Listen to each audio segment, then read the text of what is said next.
What's up, everybody?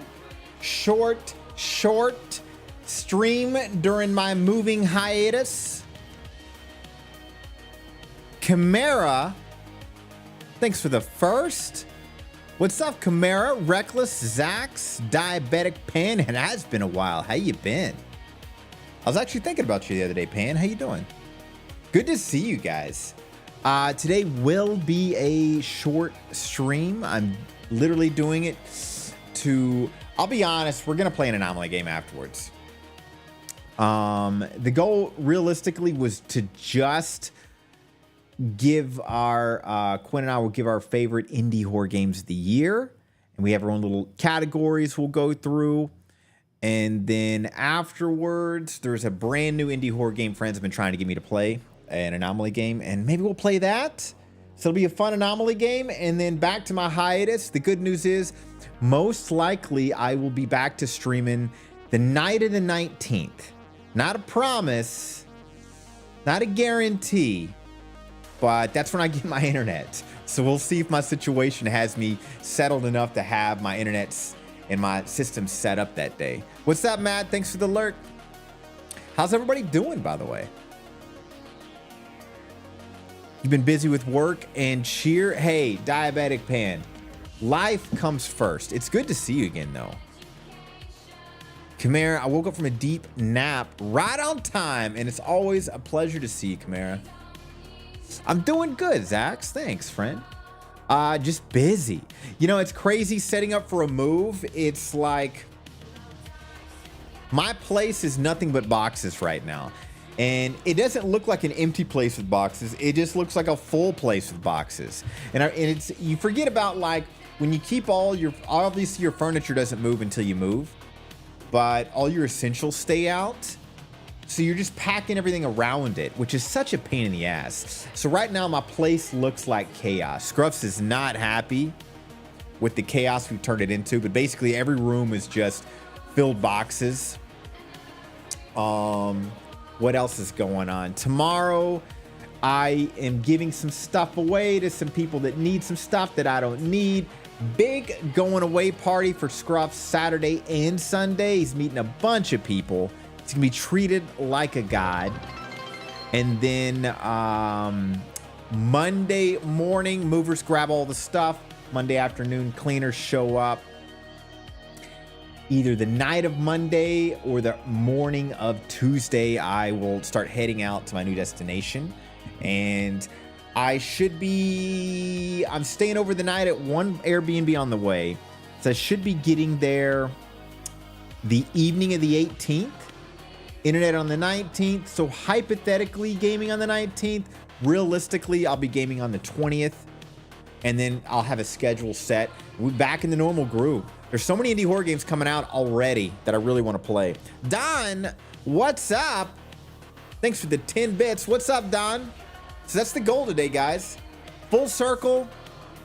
We're going to give our list of game reviews or best indie horror games of the year. And then we're going to play some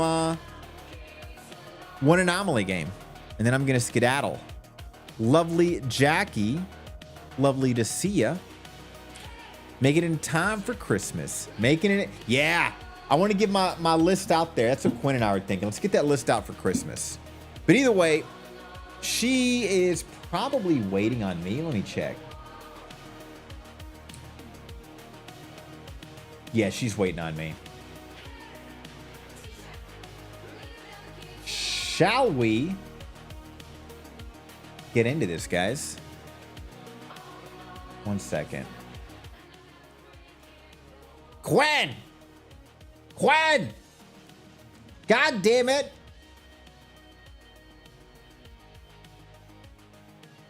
Oh, I was muted. What's up, Quinn? Hello. Sorry. Yeah, this whole thing is going really well, guys. This whole thing's going really well. Well. Did you get my message? Uh-oh. Did you get my message? Let me see. I was like, man, maybe I should have asked this beforehand. Ooh, I didn't think about that. I'm gonna say you can if you want. I didn't plan on having sounds just so everybody can hear me talk about my okay. nonsense. I don't know. What Okay. do you think? I mean, I'm okay with not playing anything. I mean, if like, you want to play with sounds, go for it. I'm not sure. I wasn't sure if you know, you might pull up a trailer where there's a narrator in the background and then it distracts from us talking about the game. I don't know. I don't know, Quinn. Okay. All right. I don't know either. I'm just gonna leave it as is then. I'm not gonna touch it. It's gonna be as is. All right. Yeah, guys, this is going to be a pretty casual one. That's the way Quinn and I wanted it. Not some fancy, you know, TV show, even though it looks like we are one on my stream. But we're really just going to casually go with every of our favorite games and the categories we created, and we'll just have a trailer playing in the background for it. And that's it. We're probably going to talk a little bit about each game, just kind of bullshit, just like how you ask your friends reviews. It's the same kind of thing. And anybody in chat that wants to throw in their 10 cents, by all means. What do you think, Quinn? Oh, fair. Please. Feel What free up, to let us Amber? know if our choices How of are games you? are shit. Just letting you know. Just I'm okay with that. I'm okay with constructive criticism. Well, I'm kidding. you're better at it than me. If they say my choices are shit, I'm just gonna be like, that person has no concept of what a good game is. But we have two totally Doing good, Amber, and good to like, see you, my friend. different type of games that we play though, despite it being indie horror. Yeah, which makes it interesting because I'm even interested in your perspectives. Yeah, Arsen, thanks for the lurk. Sure, Good to for see sure. you. Appreciate the love. Don, I wouldn't say like an awards show. We're just really going to go over every category where we consider the best indie horror game. And I wouldn't say we're not giving them an award. That's for sure. We're just saying which ones we like the best. Yeah. Well, actually, I got music playing in the background. Should I mute this music too? I don't know. Oh yeah, I do. I forgot about the music part. Oh, God, we're so quiet now. I know. Now we gotta feel the empty. I'm literally contemplating, should I get rid of this music or no? Probably should, because it'll copyright in the clips. God damn it. Hear you, okay? What's up, Corgi? Yokai. How about now, guys? Can you guys hear me now? Is Yokai audible? Hello? It's Yokai. Hello? Hello? They're being trolls. Oh my God! I'm handing chat over to you. I'm done. I am washing my hands of these trolls. Oh crap. We made a list in order, and I forgot to adjust my other list based off of that list. So I've got two lists I've got to look at. I just organized my tabs to the list. So I'm all right. the list. Ooh, Yeah. should we go over the categories first? What do you think about that? Yeah, let's do it, because then they'll know. Okay. You want to go ahead? Oh yeah, sure. So the categories in order. I guess we'll. Yeah, I'd say in the correct order, 100%. Okay, so we have story or story rich. Yeah, we have puzzle. Foreign, as in like we're from the U.S., so anything pretty much outside, made outside the U.S. We have multiplayer, action, walking simulator, mascot. We have most unique concept, anomaly. We have Of course, Anomaly's in there. It's got to be in there. Yeah. Yokai specifically said there had to be anomaly in there, guys. Listen, I don't. Yeah. I know, Anyway. and I feel like I could do a categories of just Anomaly games for the year for as much as we play it. I believe that. It took me forever to find one, Yokai. Sorry, but please continue. You're good. We have viewers' favorite, personal favorite, and then we have honorable mentions. Yeah. So, guys, we had to throw in honorable mentions because there's just too many good games out there. And which is surprised to say in the indie world, but there's so many games, it was actually difficult to find which one you want to sell for that you consider the best for that category of the year. It's kind of interesting. This is a lot harder than I thought it would be. It took me 15 minutes as opposed to the 5 minutes I thought it would take. How long did it take you, Quinn? It took me longer than it should have. I'm gonna have to ask Jenny because she was sitting there the entire time. I was going back and forth on what I should be choosing. I kid you not. I couldn't choose one. It was so hard. I think I had like two or three for each one. Well, besides like mascot and stuff like that. But like for the ones that I usually play, I had like two or three and I couldn't pick one. So it was just me going back and forth trying to decide. Oh Trying to man. decide. Yeah. Mine was mainly the battle for, I think it was either story or walking sim. No, I struggled with Anomaly too, because I felt like there's even some good ones that I don't even have in honorable mentions that I'm not even going to bring up. It's just there's a lot of great Anomaly games. But whatever, whatever. Agreed, Uh, agreed. Quinn, would you like to be the first one to do story? Story, sure. Let me see. Let me put mine up. Oh, wait a second. Before you start, let me pull up your stream. So on my side, we can watch as you give a review. Hold on.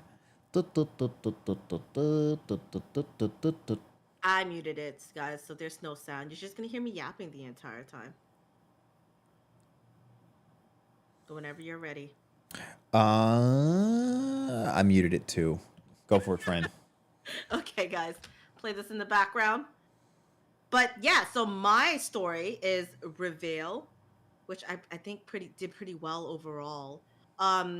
It basically talks about this guy who wakes up and he's trying to find out about his wife and daughter, who suddenly aren't there, and so he's solving puzzles. But these puzzles aren't really heavy puzzles, which is I think the one thing that's really nice about it. It's more so a walking sim.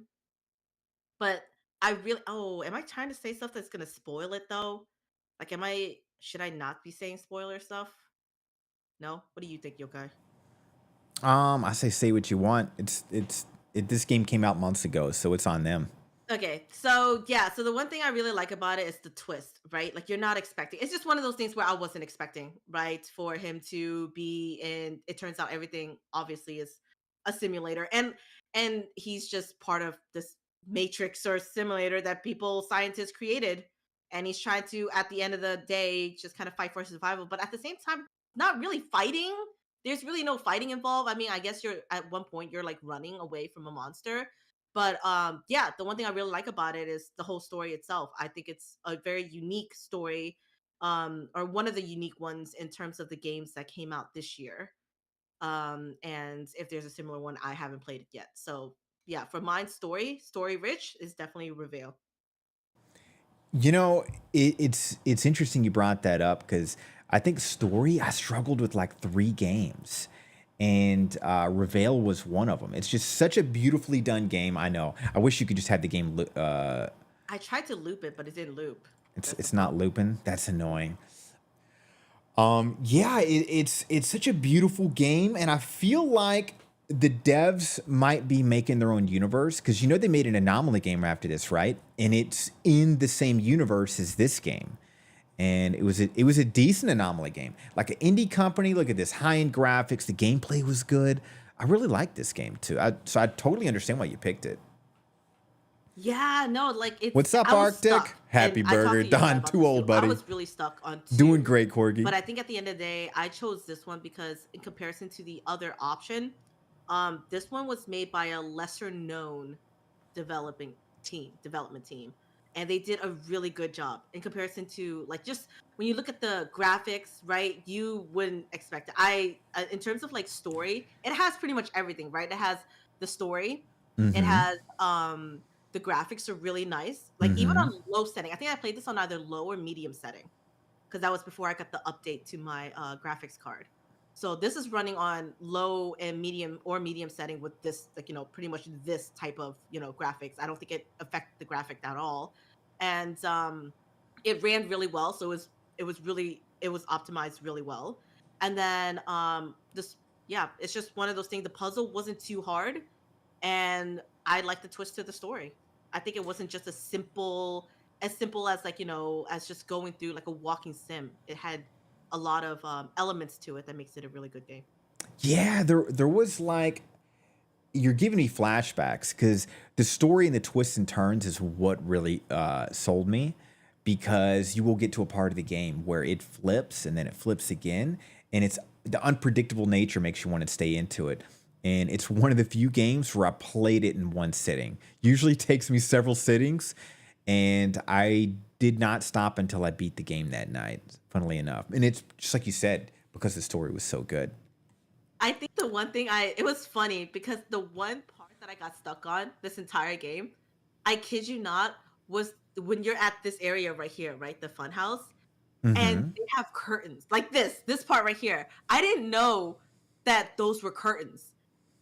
I didn't know that you could just walk through it. So I was like stuck there. I was like, what am I supposed to be doing? I thought there was like an invisible wall. So I literally looped around for, I kid you not, around like 30 minutes trying to figure out how to get past this area. And then I accidentally just like What up, King just Des? backed up in like just past it. And then that's how I realized that you just walk through it. So I got Yeah, stuck on not even a puzzle. It's just a like a Quinn moment. I But it was wouldn't say, you know, I usually get stuck a lot in the beginning, and I wouldn't say it's a Quinn moment. To me, I look at it as if you get stuck initially, it's because you're trying to learn the story the devs are trying to tell and go in the right way. And with indie games, a lot of those times it's a bit of a struggle. So I know what you mean. Sometimes you just gotta, because it's kind of like you subconsciously start to learn, okay, this is how they're gonna do the puzzles. This is how the story's gonna be guided. And you just naturally adapt to it without thinking. And then some games, you're just constantly like you'll hear us on stream. What am I doing? Where do I go? How does this work? And when you keep saying that over and over, it makes you hate the game. There was a game I was playing recently, and I didn't pick it back up because I noticed I kept going to stream, going, "What do we do next? What is this?" It's like there's no fun in that. So I get you there, Quinn. Let me see here. Shall I bring up what is my story? I already forgot. What did I put on the list? My 15 lists I made. Oh, the obvious one. Let's see here. Do you mind if I go ahead, Quinn, or do you got any more yeah, points? no, I'm good. Yeah, go ahead. Pull up your stream. Yeah, let me know when you're ready. Um, okay, hold on, guys. I should have had his stream up on here. I don't know why I didn't. Because I wasn't thinking. I have you up on my phone. I was like, now it doesn't make any sense. Oh, I need to turn off. I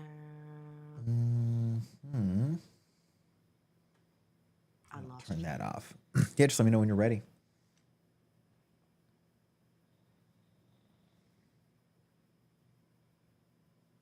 Okay. You okay over there, Quinn? You good? Yep, I'm good. All right. What notes did I make about this freaking game? Oh, I'll just wing it. Guys, best story in my opinion of the year is, well, Still Wakes the Deep. I mean, to me, the game was absolutely gorgeous and captivating, aka captivating, since the beginning. The voice acting was dialed in, the gameplay, everything was gorgeous. It wasn't the scariest game for me, it wasn't perfect, but it was another game where I played it all in one sitting. It to me, it felt like the way a AAA game should be. And I believe, I think Quinn, you told me this. One of the devs came from writing one of the DLCs from Nisha, Machine for Pigs. So one of the original DLCs. And I think this is the first game this dev company came out. And it's fantastic. It's also fun to watch. So for me, it was one of those, even though it was a fight for which story, Still Wakes the Deep for me, 100%. I consider the best story horror game of the year, personally. And that's it. Actually agree with that too. So I can't, because remember how I was saying that I was stuck between two, and my two was Reveal and Still Wakes the Deep. So Yeah, because Pan and Daz were saying they loved it so much. Yeah, guys, Quinn and I were talking about it offline. Still Wakes the Deep was a hard decision to make because it's such a great game. So it was Reveal, and then other games like that. And it's just like, do we bring it up or do we not? And I think Quinn, you brought up a good point. Like Reveal is much more, grassroots indie. Obviously, Still Wakes the Deep, even though this is their first game, this person came from a very successful game and they clearly had money to back because the graphics, the voice acting, I mean, this is better than, again, most AAA games. So it's indie, but it's pushing it. I think they had some big help. Yeah, that was the reason why I was a bit iffy in choosing Still Wakes the Deep, but then I had a feeling that you were going to choose it anyways. I had a feeling. So I went with Reveal instead. But yeah, the reason I ended up choosing Reveal What's up, over Uni? Still Wakes the Deep was I kind of weighed out the indie part of it, right? Still Wakes the Deep is still an indie game, right? But I felt like when you compare it to Reveal, which had the story aspect of it, I felt like Reveal was more indie for me, um, Mm-hmm. in terms of the fact that it had didn't have really have much backing to it, whereas the Still Wakes the Deep had people that already worked on major games such as Amnesia and like other ones that was listed on there, which I can't remember off the top of my head. But Amnesia would be like the biggest one, right? And a lot of its creator is the one that made or took part in Still Wakes the Deep. So the fact that it had the high graphics and stuff like that was, to me, kind of, I thought of it as it was due to the backing of the success of Amnesia. I think you're absolutely right. This isn't like indie, like one dude working in his bedroom kind of a thing. These are clearly experienced devs that left a successful company to start another one, or at Mhm. least one big one. I mean, it could be compared to the guy that made, Silent Hill 2 and whatnot. When he left those companies to start his own, yeah, in a sense, he created an indie company, but the guy's like probably like tens of millions of dollars, and his face alone makes people buy games. Like even the new horror game he's got that neither one of us have played, it just doesn't look good, but it's blowing people out of the water in terms of interest because of his name alone. I don't even know the name of it, but you know what I'm talking about? It's like it's a parasitic type of genre where you, like a parasite, take over humans and you're trying to stop the bad ones from taking over humans. It's that kind of a story he made, and it just doesn't look good to me. Mhm. Um, should we just alternate? I'll go first for this one and we just go back and forth. You want to do it that way? Yeah, go for it. All right, let me look at my list again. And by the way, guys, if you want to throw in your 10 cents, like that you thought was your favorite story game, like when we go through every category, throw it out there. Let us know. Because why the fuck not? Let's see here. The next on our list is going to be puzzle. Okay. So let me have this set up. Excuse my clicking, clacking of the keyboard. I don't have a fancy keyboard like a certain somebody. Mm-hmm. Honestly, the keyboard isn't that fancy. There is a major flaw it has. And there is some kind of connection issue either with the cord or the keyboard. But at least once a stream, it will just disconnect. All I got to do is reconnect it. But imagine being in a tense part of the game and the keyboard just disconnects. And it happens. It happens. And I'm too stubborn to get a new keyboard because it's so quiet. I By the really way, hope so. it just disconnected as I said Oh that. no! Oh no! I was like, I really wanted one. It's like it's so quiet. Like every single time I type something, chat's like clack, clack, clack, clack, clack. I Like, yeah, think I I know. I think I just got bad luck. I think I just need to try a new chord or something. Don said story wise, he liked the drill game. I love drip feed games. What was the drill game? Do you remember? Oh, You talking about the last one, Don? Or no, I don't remember a drill game. Was I playing a drill game? Guys, you got to remember my memory's shit. But okay. So for the next category is puzzle. So for me, the best puzzle horror game of the year is a game called Is This Game Trying to Kill Me? And I don't know why, but I freaking love this game. Actually, no, I do know why. This game is made for people that don't like puzzles. It is, I would bestly say it's more like an escape room type game where you can die with humorous parts. And none of the puzzles are too hard, as well as they give you hints on top of that. And every puzzle's fun and it makes sense and it connects everything in the story.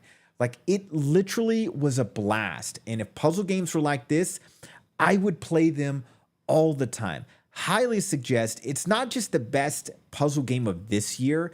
I cannot think of a horror puzzle game that has ever been this fun to play, personally. What about you, Quinn? Did you ever get a chance to play this game?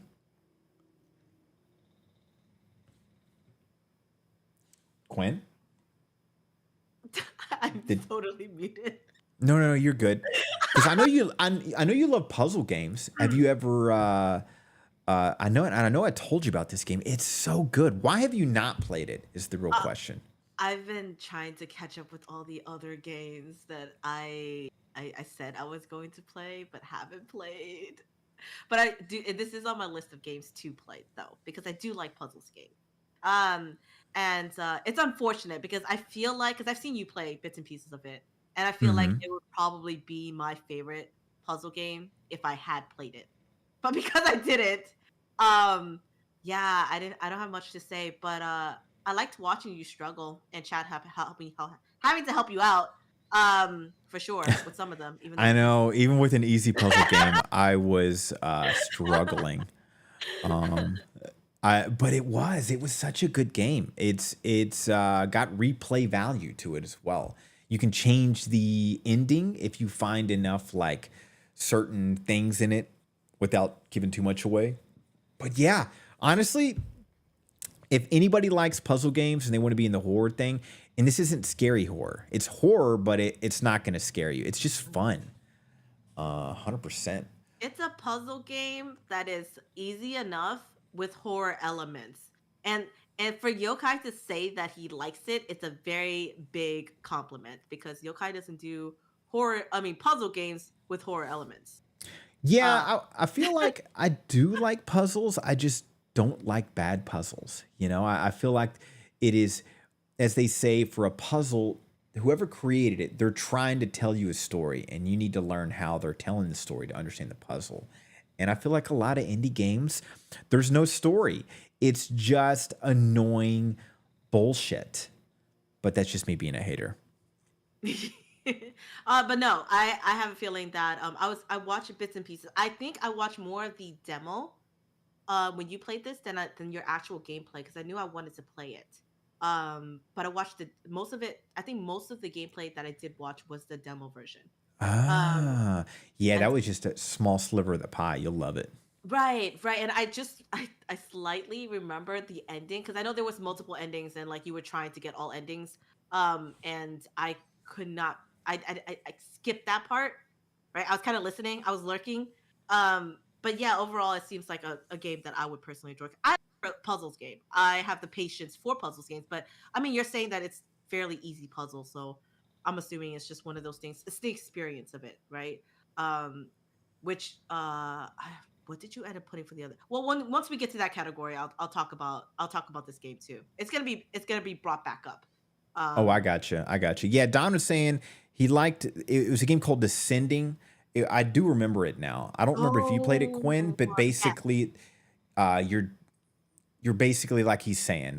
You play as a new recruit to some government organization. You're basically drilling a hole every day, and it gets clever with the notes, and they keep adding like new tasks, and you don't really know what you're drilling and why you got to keep sending down. I think like water and random stuff for the drill. ah, Um, it was a very short, fun indie horror game. If that's the one I can think of. I remember. I Um, think there was another game that I was thinking of that has the drilling. I mean, drilling ooh. involved, and I can't remember off the top of my head what it is, but we'll figure it out All eventually. right. Shall you want to give your uh Yeah. Puzzle game of the year? Let's go. Let's go. So my puzzle game of the year, I guess I guess in comparison now it's not much of a puzzle, right? I have a list of puzzle games. Um but like a lot of my options were, right? In terms of puzzle games wise, um it was from this like really pervy dev. I call him a pervy dev because he had like naked women all over. I don't know. I think that was one of the puzzle game that you actually dropped in. But I was like, nah, I think for me the most unique concept of a puzzle game this year was Snap Snap. And I think you were in stream one day and you were saying how you thought I didn't like the game because of how like I kept messing up on the puzzles and stuff like that. The unique thing I like about this is the camera. You need the camera to pretty much find out what's going on. Oh, I'm sorry. There's a raid. Give me one moment. Um, Yeah.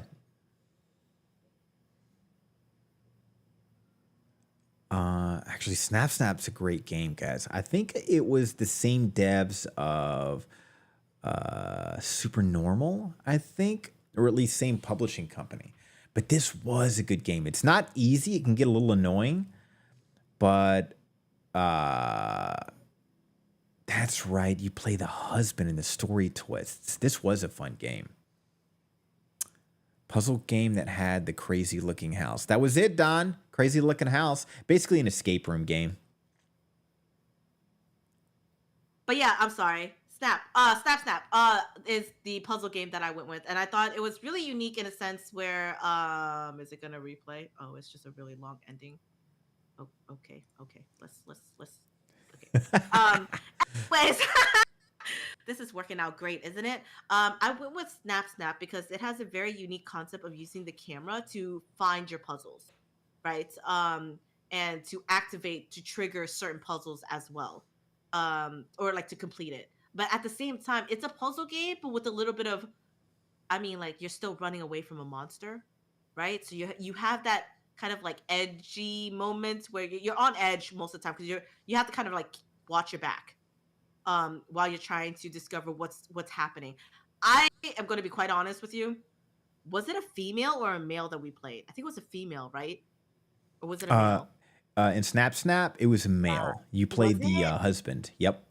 And so yeah, you're trying to figure out what was going on with like they obviously they had a whole story of like abuse and the I can't say that the voice acting was great. I think they had like two or one voice. Wait, I think you're right. I think it is a female. I think she's like a Yeah. journalist, right? Yeah. And like I think they had like I'm pretty sure they wouldn't want a kid in here to be quite honest with you because let's just say it's definitely on the abusive side of all that stuff. So trigger warning for all that for anybody who wants to get into it.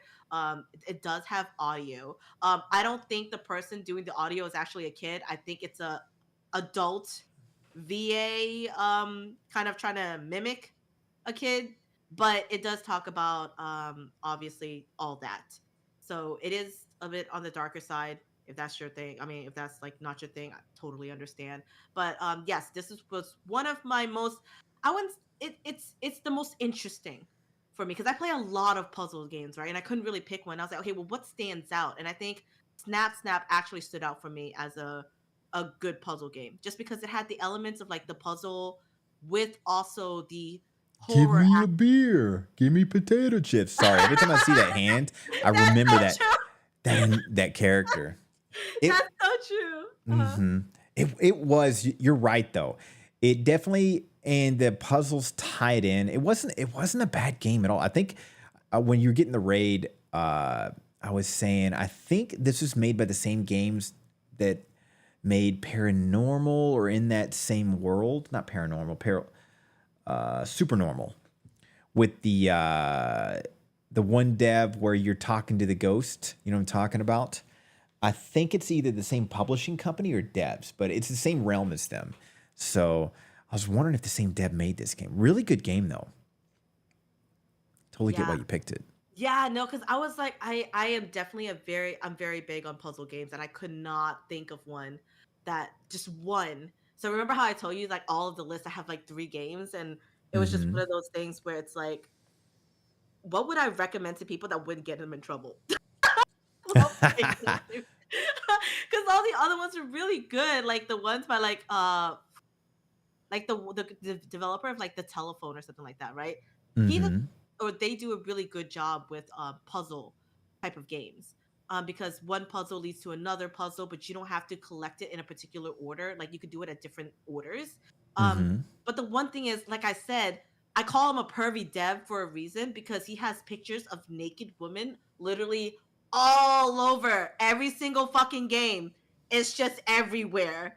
And I'm like, I would love to recommend this for people, but at the same time, guys, with like with Twitch and their TOS recently, I don't want to get you guys banned. This game has a lot of naked women. No, the other one, my other options. So you remember how I was telling you that I had list of like games that mm-hmm. it's like all puzzle game. I play a lot of puzzle games with horror elements. So I'm the total opposite. You need to send me the list of this naked lady game. I'll check this out. You would. Mm-hmm.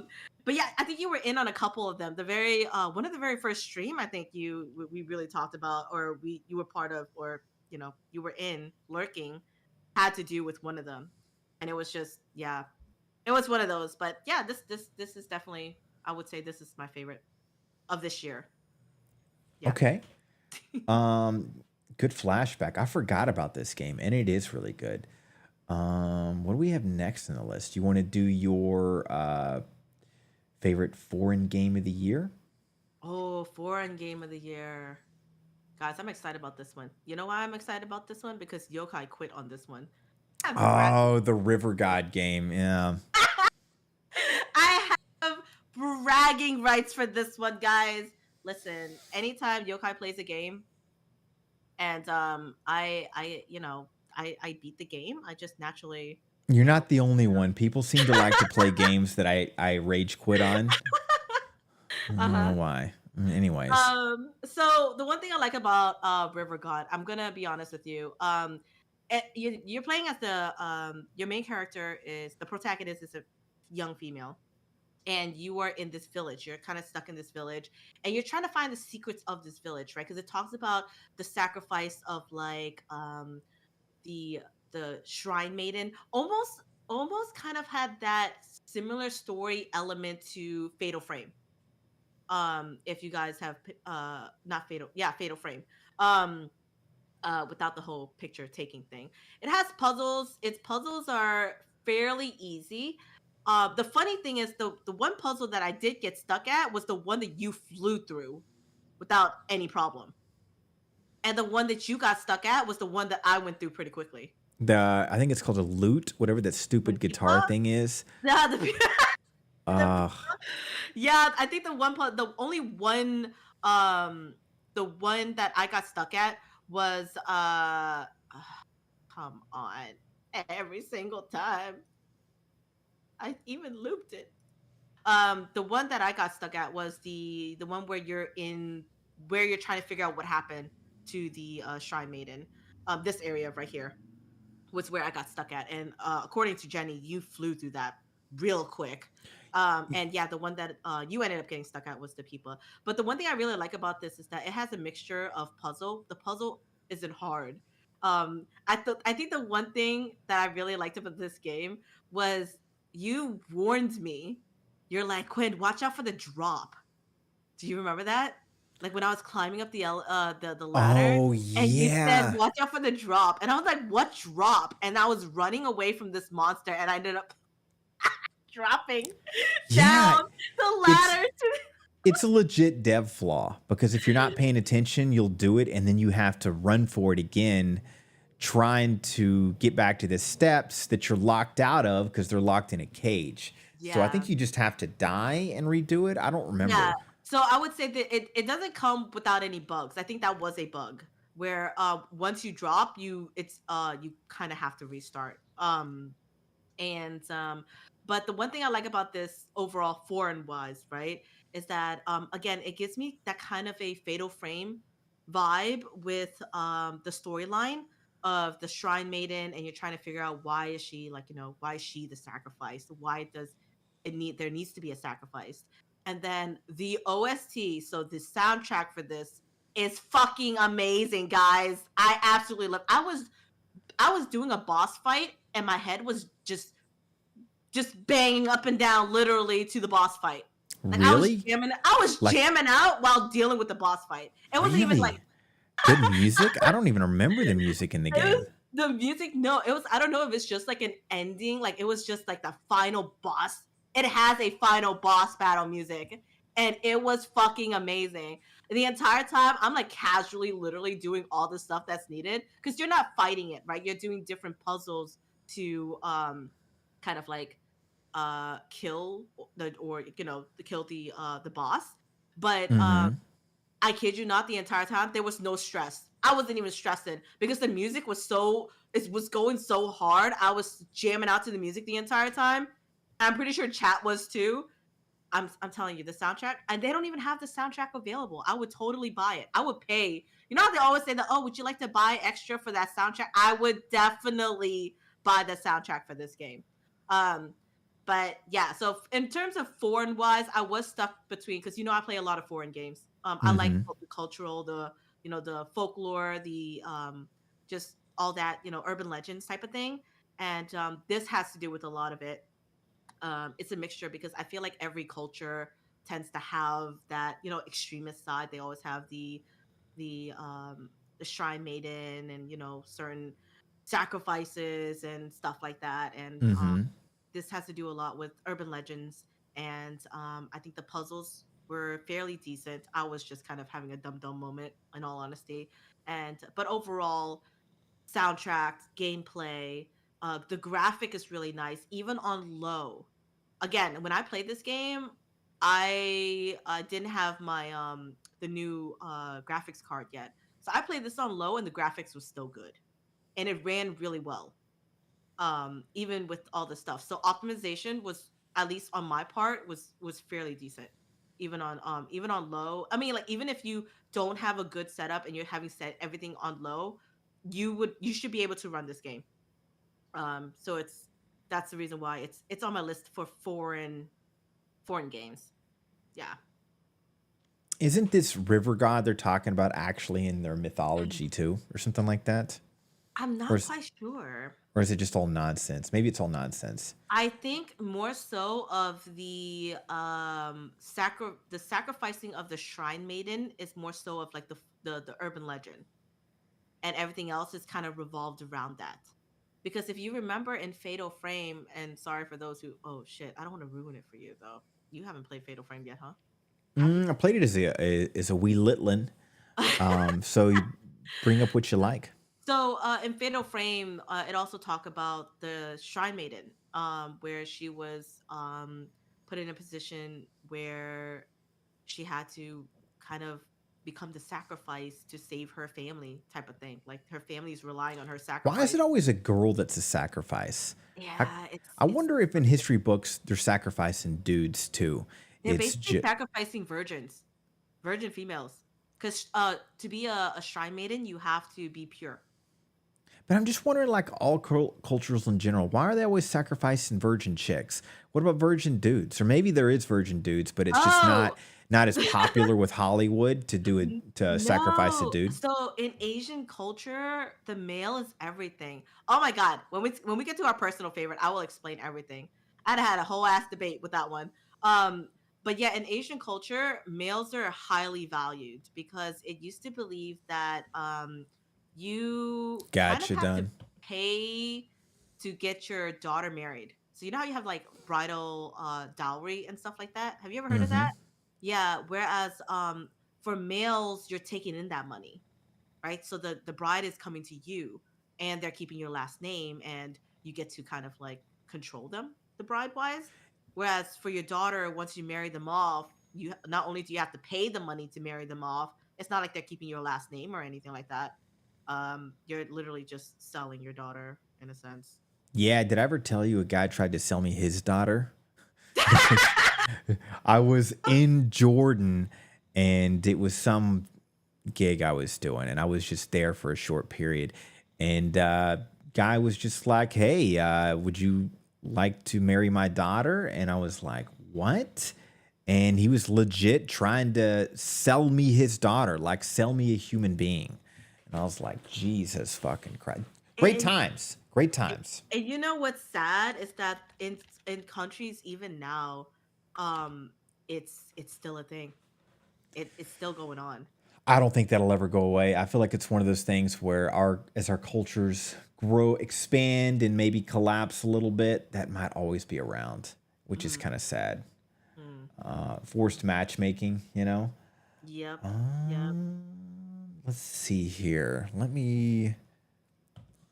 Where's mine? You know, as I'm thinking about this, this may not be accurate for foreign, but whatever. I'm gonna go with it anyways because that's what I chose. Because it is a alternate history. It's not the real history, but I don't care. 1 second. So let me see here. Let me just move back over here. Oh. So I'm sorry, go ahead, Quinn. No, it's okay. I was moving. I had mine on the left, and then you had yours on the left, so I moved it back to the right. Okay, it's okay. It's fine. You're good. Okay. So my foreign game of the year is Indica, actually. It's in 19th century time frame, but it's as they call an alternate Russia, as in they kind of twisted and turned it. But it was such a beautiful experience into this universe. Because not giving anything away, but you're following a nun who is believed to be possessed by the devil and who is, or realistically, just questioning her own beliefs in religion. And as the game develops, so does her belief system. It's a very dark game. A lot of things do and don't matter, but it's really just a sad and beautiful story. I loved it all the way through. I think I only got stuck on one puzzle element, story of my life. But outside of that, I was actually sad that it ended so soon. It ended wonderfully in a sense, but it's also one of those games that was so deep, Quinn, I had to go online and be like, what the hell are we talking about? And it's really a person who is dealing with their own faith and belief systems, and as well as telling their story in this path. And the reason I chose it for foreign, it was just, I know it's alternate Russian history, but it still follows 19th century Russia with a twist. And it's just dark and really just sad. Yeah, great game. 100% my favorite game in terms of foreign stories out of everything else. Did you get a chance to play this, Quinn? Not. But I watched you play it. Yeah, I watched you play it. it's just a beautiful game in general. Octomon, for most cultures, birth is really sacred, as well as a woman being considered property. So that's why virginity is so precious in a lot of cultures. She's talking about it in the reference we were talking before. But yeah, guys, if you're looking for a really sad and dark story in 19th century Russia or Prussia or alternate Russia or whatever, you're not going to get bored with this game. It's just a beautiful art piece of a game, 100%. Let me switch back. To watch that, the ones that at least me watching you play it, it seems like a very interesting storyline. Like obviously that's not the category. I mean, it's foreign games.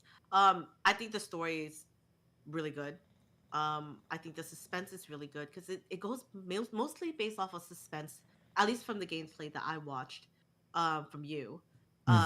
More so than it is like in your face jump scare. And I think that's what makes it so great.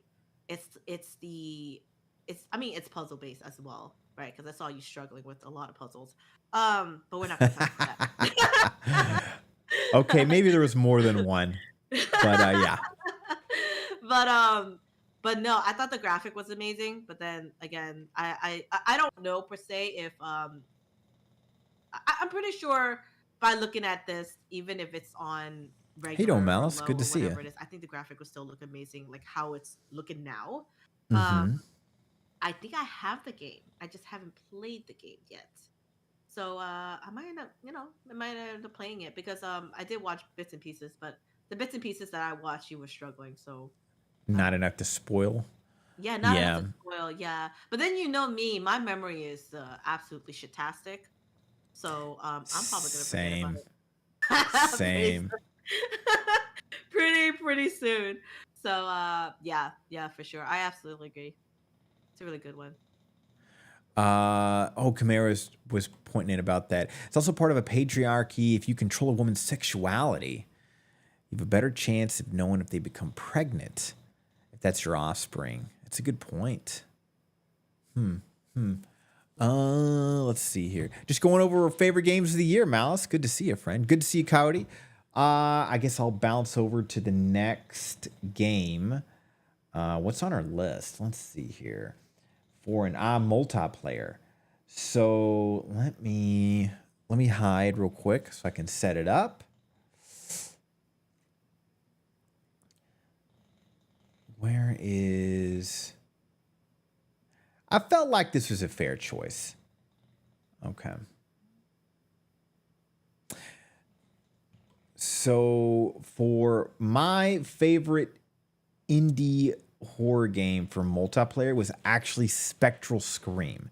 And I think it was simply because I had low expectations and I got so addicted. The game is very simple. Every map is a backrooms like map where you need to be like a loot goblin and then find an orb to progress you to the second map. And it's very hard and unforgiving. As time goes on, the monsters get more difficult. Which makes it interesting is the fact that every monster has its own personality. So you have to learn the dynamic on how to handle it. And they're fun to deal with. It's fun to play with people. The other part of it, the game is crazy hard. I think Quinn and I probably put at least 11 hours into the game. And And we we put weren't a even lot. able to get past the second. Yeah, we weren't even able to get past the second map. And yet I didn't walk away thinking this game is too hard. It sucks. It was, this game is too hard, but I'm addicted to it and I want to get better. So honestly, I think what held us back from playing more of it is I think we just had to have a heavily prepped group, everybody leveled up. If they would probably make the difficulty level a little bit easier, that would be ideal. But even outside of that, the replayability and addiction level, the game was fantastic. This is a game I would definitely play with friends offline over and over. It's just a rush. It's like as soon as you start, you're just racing. Like I really enjoyed this game. Yeah, I remember the first time we played the game. We were playing it for like shits and giggles. Like we didn't even think of it seriously. We're like, oh, let's try this game. I think we played it for like 5 hours. I think. Yeah, we did. We Um, played it the entire stream, and then we yeah. did it again. And I think we drove our friend Miramana crazy, uh, Yeah. playing it over and over and over. That's right, because we had Dougie that day too, but he had to leave soon. We just Yeah. kept playing it. Man, I really wanted to get to the third map, but I think we just weren't high enough level. It's probably one of those where you stay on the first map and you just keep getting the orb to keep leveling up until you get to a certain point. And I wish they wouldn't do that. But maybe the game isn't that big because it's still in early access. So it's still just being revamped. But God, what a fun game with friends. Agree. I agree. I This was definitely, I thought about this. I actually no, I can't say I did that. I forgot about this game. I forgot about it until I saw like, I was like looking through the list and I was like, shit. But I had already had in mind what I was gonna say about like the other one. So I was like, it's okay. I do absolutely agree with you. I would say that this is definitely one of my favorite.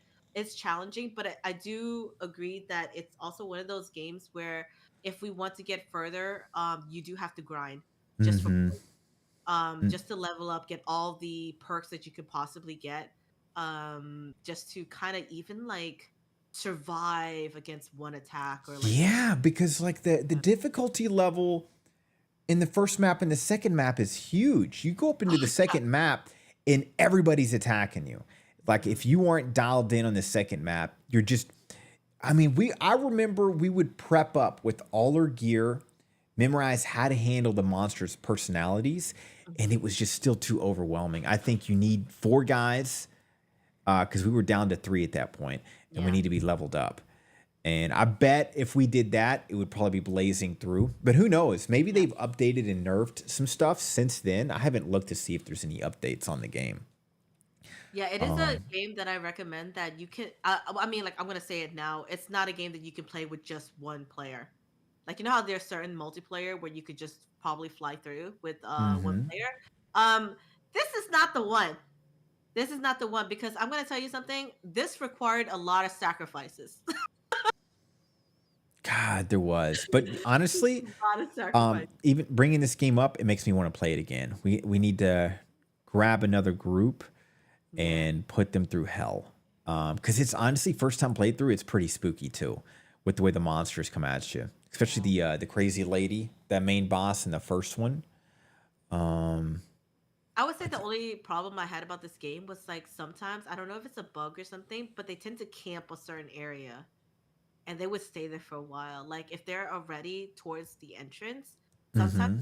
they camp the entrance for like a good amount of time. And so me going in there, I think I died so often from just literally going out, doing what I need to do, going back in, and then getting killed. Um, was True. pretty much. I would say that that would be the only thing. I don't know. Maybe they've had a bunch of patches, and I think they came out with what something new for the game as well. So I think they worked on the game a lot since the last time we played it. So I am looking forward to playing this again for sure. It's Ye- definitely one of the multiplayer games that I do not mind. Whether it's like grinding behind, like off stream or something like that, or actually like playing it like I don't know. See, the thing about like doing the whole grinding part on stream, it can be boring, right? Because you would have to like get the gem and then leave, get the gem and then leave to get the max amount of experience that you can. But at the same time, if you don't do that, it's really hard for you to level up because chances are you're gonna die Mm-hmm. before then. But yeah, I think I absolutely agree with you in terms of multiplayer being I'm one of pretty the. excited to see what your version of a multiplayer game is, or your favorite one, because that was the most fun one I had playing with you. So I'm very curious. I'm pulling up your stream right now. All My right. favorite one is I don't even know why this is on my list of favorite ones since I got abused so often.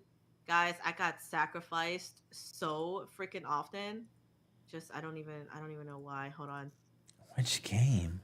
Because you're always the necessary sacrifice. Yeah, yeah, and guess what game I was the most necessary sacrificed in, Yokai? Must have been a backrooms game. It is a Backrooms game. It's Backrooms Escape Together. Um, so for those who don't know, we initially started playing this game. So of all the Backrooms games, this is the game where you close the door on me, Yokai, if you remember. Necessary. This is also the game that you and Haru tried to loot me as well. Mm-hmm. The one thing I like about this game in particular is that it was meant to be a 6-player game, if I'm not wrong. And we managed to get through the first couple of levels perfectly fine with 3 players. Because we initially started with me, you, and Haru. And then Mm-hmm. we added Rabbit in there. Needless to Mm-hmm. say, I'm gonna say the first few times I carried. I'm just saying. I'm putting it out there. Sure. I Okay. have to I have to say y'all were gaslighting me. I keep telling them guys. I'm like I'm hearing something. I am hearing something. They're like, "Quinn, it's all in your head." And then next thing I know, I'm dead. It was in your head. There was And nothing else then there. and then they're trying to loot my body in the process, guys. Disrespect. The disrespect. But I would say in terms of multiplayer, other than now, like when you mentioned Spectral Scream, um, this was the one that I had most fun with. Again, I don't know if it's just was our group, right? Because we're also it was a good group that we put together, or if it was Mm-hmm. just like one of those ones where like the puzzle weren't like too extremely hard. I would say obviously the last puzzle that we did, which was the clown one, right? Was it the clown? It was that clown area. Yeah. Yeah. I would say that was like a struggle, but in terms of like all the other ones, we worked together so well. Like even when the other members were all like, dead, the fact that you can just view and help out. Because if you remember, this was the one where it had like that really wonky stage, and I was the only one alive, and y'all were helping me walk in a straight line. Oh yeah, That that's right. clip. Because And uh-huh. Go ahead. I'm yeah, sorry. because we could see the world differently being dead for you. I remember Yeah, that. yeah, and I really like that. It's the fact that, even when you're not like, you're dead as a character, you can still help out the people who are still working the game. And so yeah, and then like again, the puzzle wasn't too bad. I think the worst puzzle of them all so far, not including the new one that came out, was the one where you had to figure out the monsters in the water. Do you remember that one? Oh, you mean the old school Backrooms game that we just never finished? Wait, was it that one or was it this one? I thought it was So this one. this one is so you're talking about like there was monsters in the water and we had to get past the room and only one person had a device that could see them moving on a radar. Is that a That different one? that was inside the back rooms and that's one of the Ah, okay, okay. first two and we never continued on. That was the one time Haru wasn't with us. This Ah, I one, see. great game. First off, I didn't know it was 6 player. Yeah. That's pretty wild. And then yeah, I'm with you. I loved every step. I was quite frustrated with the last map, and I went online and we weren't alone. All the influencers that I watch either for research or for entertainment played this, and they all did not complete the map. Only one completed it, and you could tell in their voice they were so frustrated. It was just him and his friend, and they've got to nerf that last map. They've got to clean it up because it's way too difficult and it to the point to where it wasn't a fun map. But the rest of the map, the game was a blast. It was just that one map needs some work. But I totally get why you picked it though. Out of all the Backrooms games, this was one of the really well done ones, and it's new. Yeah. And I also picked it because of all the clips that I have of y'all just sacrificing me to the monsters. That's the reason why. I had a lot of fun in this past. Yeah, me too. I did. I do have my reservations in that last map because I was like, wait, they come up with 3 new maps. I don't think that's necessarily true. I think they created 3 new maps in one level. I think those 3 maps we dealt with in the level is what they talked about, which was the basically green light, red light room, the coin room where you got to put in all the money, and then the little jungle gym that's really short. I think that's what they meant by 3 maps Mm-hmm. because I've looked to see if there was maps past this, and nobody's played past that yet. Oh. And I don't think we're gonna need 6 people to beat that map. I think one of us is just gonna have to grind it out one day. I mean, uh, we went through this with like 3 players, 4 players. I mean, I don't. I think we got a pretty good backrooms crew. I'm I just think saying. I think so too. I think so too. Yeah. And when I get moved and situated, and I think I talked to Haru. I mean, he's a busy bee. He'll be open for collabs start of the year. So most people are busy during Christmas, anyways. Um, what is our next game? I think it's your turn. So you want to go jump right into what your action game is? Oh, shit. Okay, I was hoping you would actually say it so that I didn't have to like look. No worries, I got it right up. Uh, okay, guys. I couldn't find a YouTube video for this. Unfortunately, it's Chuxia and Chusha. I say that Chuxia. wrong every time. Chusha. Yeah, shit. Yeah. I can't do tones, guys. So that is my most Americanized tone that I can think of for that one. But yes, Chuxia. And it's the the one thing I like about it is it had a mixture of pretty much everything, right? I wasn't expecting this was the game that you recommended to me. And I was like, what the fuck is going on? Because I remember watching this and I saw this. I saw this on trailer and I'm like, what the fuck is Yokai just recommending to me right now? This part was funny as fuck to me, guys. It So is. so I know like I was thinking of like action games that I played, right? And I'm like, well, I didn't really get to finish GTO. Sorry, I guys. can't think of any other like action-ish type of games that I've played, at least not off the top of my head or going through my list. And I was like, well, this is kind of actiony for me. It has a balance of everything. It has a balance of the action part because you do have to fight these monsters. It has a bit of puzzle, in it, and I think it has the horror element that it needs to, right? Like the really suspense type, or like the typical, for example, one scene. It doesn't show it on here. I wonder if it shows it in the second one. Let's look at the second video. Well, nope. I'm gonna mute you. Um, again, mute you. Hello. Um, but it's one of those things where I don't know, like it doesn't really have a storyline. I'm gonna put that out there. I could not for the life of me figure out the lore of this game, right? I just figured out it was just literally a funny game put together. It kind of reminds me a bit of Fork Road, where it's like horror elements with all these stuff thrown together, but it just somehow made it into a good game, even Yeah, without the lore. you're so right. Because now I'm thinking about the end, which is like the last 20 minutes of the game, makes no sense. No sense whatsoever. Yes, this part, the fucking like there's like oh Chimera man, gifted yeah, it's just Donna one of those things where sub. I just thought that it Chimera, was I appreciate you, overall, it friend. had the Thanks for elements sharing of the love. being a fun Don, game, you owe right? Chimera But also your being soul. like Don't a forget shooter that. type, because you do have to kill Hand it these up. monsters. You do have to solve a bit of puzzles. There's like obviously what was it? Yeah, I think at the end of the day, it's more of like one of those funny meme type of games that just worked out. Is how I think about it. Blitz Spam and And Queasy, good to so see you. yeah, Crash so at the away, end of the Blitz day, I Spam. was Good to like, see man, you. what do I think? And I just thought back to this game, and I remember But you're thinking, right. The premise was so vague of the story, but it was just honestly the shooting mechanics was fun. And I totally get why you picked it. This is a game I suggested to friends because it was just fun all the way through. The monsters did have a creepy vibe about it. There was only one puzzle I did not like, which was the darkness puzzle. Like it gives you a little bit of a hint, but basically to cross this bridge, you have to do it in darkness.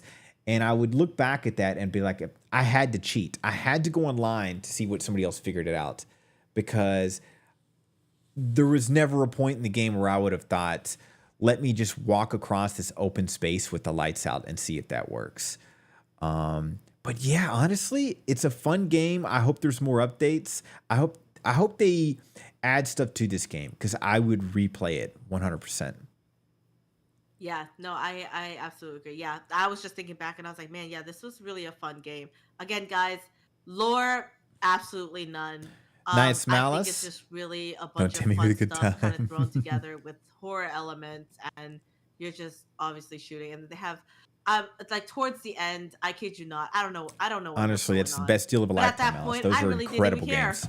because it was such a fun game leading up to it. I'm like, I don't even care. There was a dancing hot nurse at one point. I'm like, yeah, I'll pay for a dancing hot nurse. Let's Oh, go. that's right, at the end. Yeah. Yeah, and like because you have like paintings chasing you. You have literally, because you go from, well, this is just basic indie nothing story, and in the last 20 minutes you're like, there's no story. This is just the dev having fun. Oh, and credit to the dev. Before you played this, there's a scene in there where you're like in that hospital there, and you're collecting body parts from a mannequin, and it was a game-breaking bug. And I went on to Steam to complain about it. The dev responded and patched it within like 2 hours of me saying that. And I was like, wow, that's pretty Wow. commendable. That, because usually, like in my experience, you just get ignored. Yeah. And they responded and fixed it right away. So great game. I always give props and kudos for people, developers who do that, because that Sure, let's tells hear it, me the Mouse. difference between a passion project versus a cash grab. Um, and to me, like I've had this conversation with other people too. I feel like, yeah, I agree that there are most indie horror games out there that are passion projects, right? Like they're doing it to in hopes of trying to get Just have feedback to some make fun with better her. games Just and have stuff some like fun with that. her. But at the same Short time, moments, I Blitz feel like Spam, it's those are worth the it. people who are more likely to take, like, things like, hey, a bug, can you fix it, and fix it. Whereas there are people who are like, I can go to them and be like, hey, there's a game breaking Please be bug. Can careful, you like, Kamara. That's rough. help me figure I this hope you're out? having And fun they're though. like, yeah, it's just a bug. And that's like pretty much the answer I get for it. And then that kind of makes me wonder, what was the incentive of going into it? And how I think about it is that if I'm going to be paying money to play a game, I feel like they should put more effort into at least fixing certain bugs. Mm-hmm. Um, Especially when there are some games that have so much potential, right? And like the fact that Chiller's Art recalled or pulled back the bathhouse, redid Mm-hmm. the whole thing, fixed the bug, knew that they had a game breaking bug, but decided to put everything back, take the losses. I think they refund money and like stuff like that. Made a better game. Turns out to be one of like the best games of this year. Nice, And Malice. I I don't know think that. I'll have that's to check it out off dedication. the stream. But then Chiller's Art has always been like a very good dev team in terms of like Yeah, it's like that. interesting you brought that up because I remember dealing with the game breaking bug, which was luckily it's the very beginning, but it has something to do with like you're going up to your room and the key doesn't work, so you're just trapped outside your room. Something along those lines. And Mm, so at the time I'd learned how to because Reddit's Reddit, right? There was a right. trick, there was a thing you deleted and you could get through. And so and then the new one came out, like you said. And it was a short enough time in between that I was able to compare with my bad memory. Yeah, you're right. They redid the graphics and they redid the story a little bit too. There's different dynamics, and they did a great job. So it makes me very curious where Chills Art's going to go in terms of graphics and story, because I feel like at one point in time I was like they're always going to stick with these old school graphics because it's kind of their brand. Mhm. But lately it seems like they're slowly updating their graphics. Optimization still garbage. I don't it's like guys, I've got one of the best CPUs and I've got a 4090 GPU and it puts that 4090 at 100% every time. It's just bad optimism. I wonder if like they built their engine and it's a mess, but they understand it, kind of a thing. And it's just like, hey, it's bad optimization, but this is our baby. But with Bathhouse, it kind of gave me hopes of okay, at least improve the graphics if you're gonna put my GPU at full blast with fans. Mhm. That was your action. Oh, 1 second. Let me set up for mine.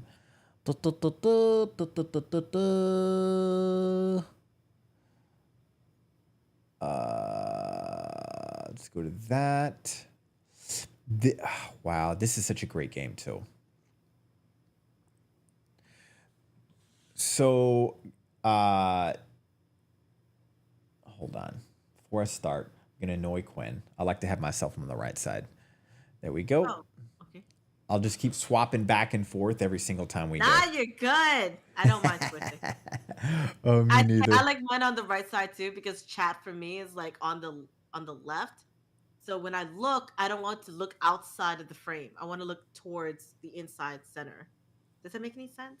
It does. It Yeah, does. that's the reason why. But totally understand. Let's go. Ready. Um, so my favorite action game of the year was Beyond Hanwell. And oh my God, what a fantastic game.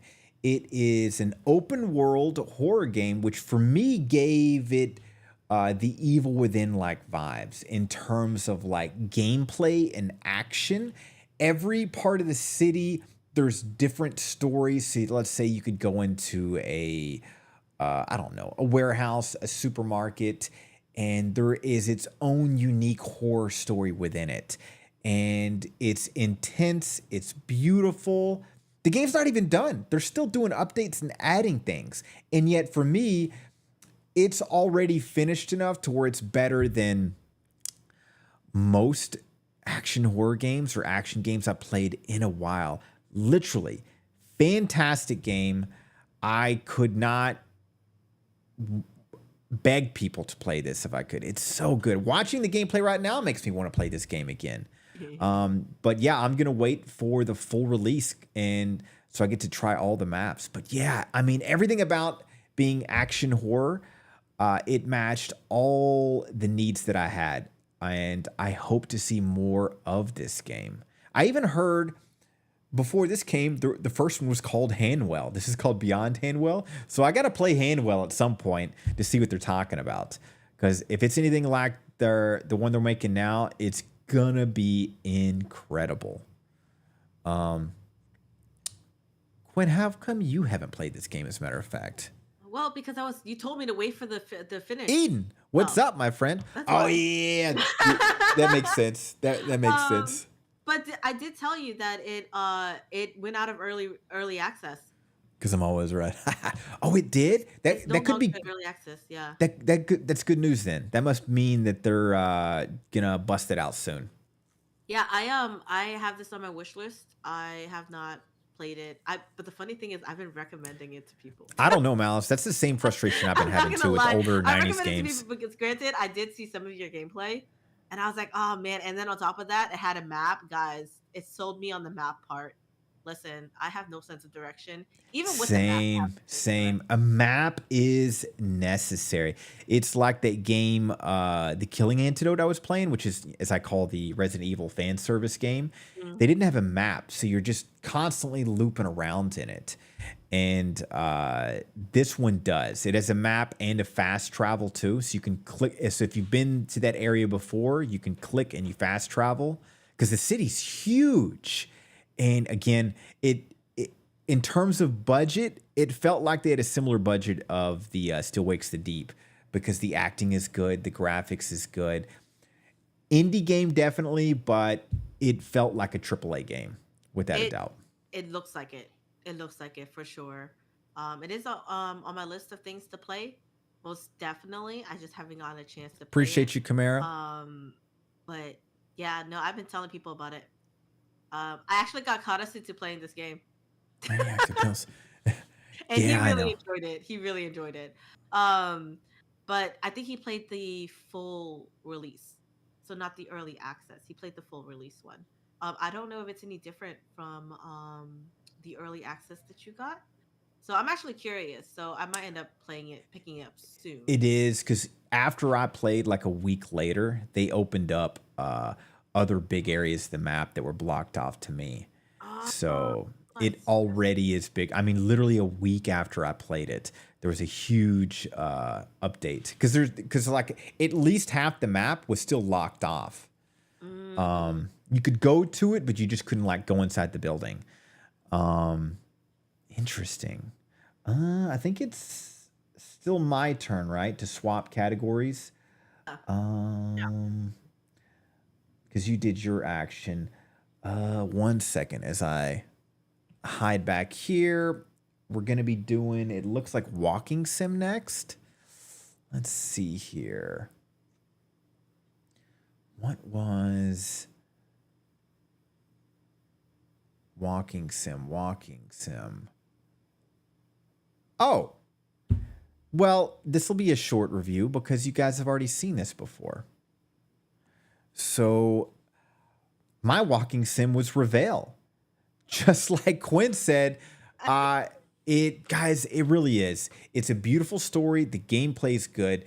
You're not going to be able to predict the story, and that's what sold me. Like once there is a twist, because the story kind of guides you in a way where you would expect, and then it surprises you, and then you're just lost from there.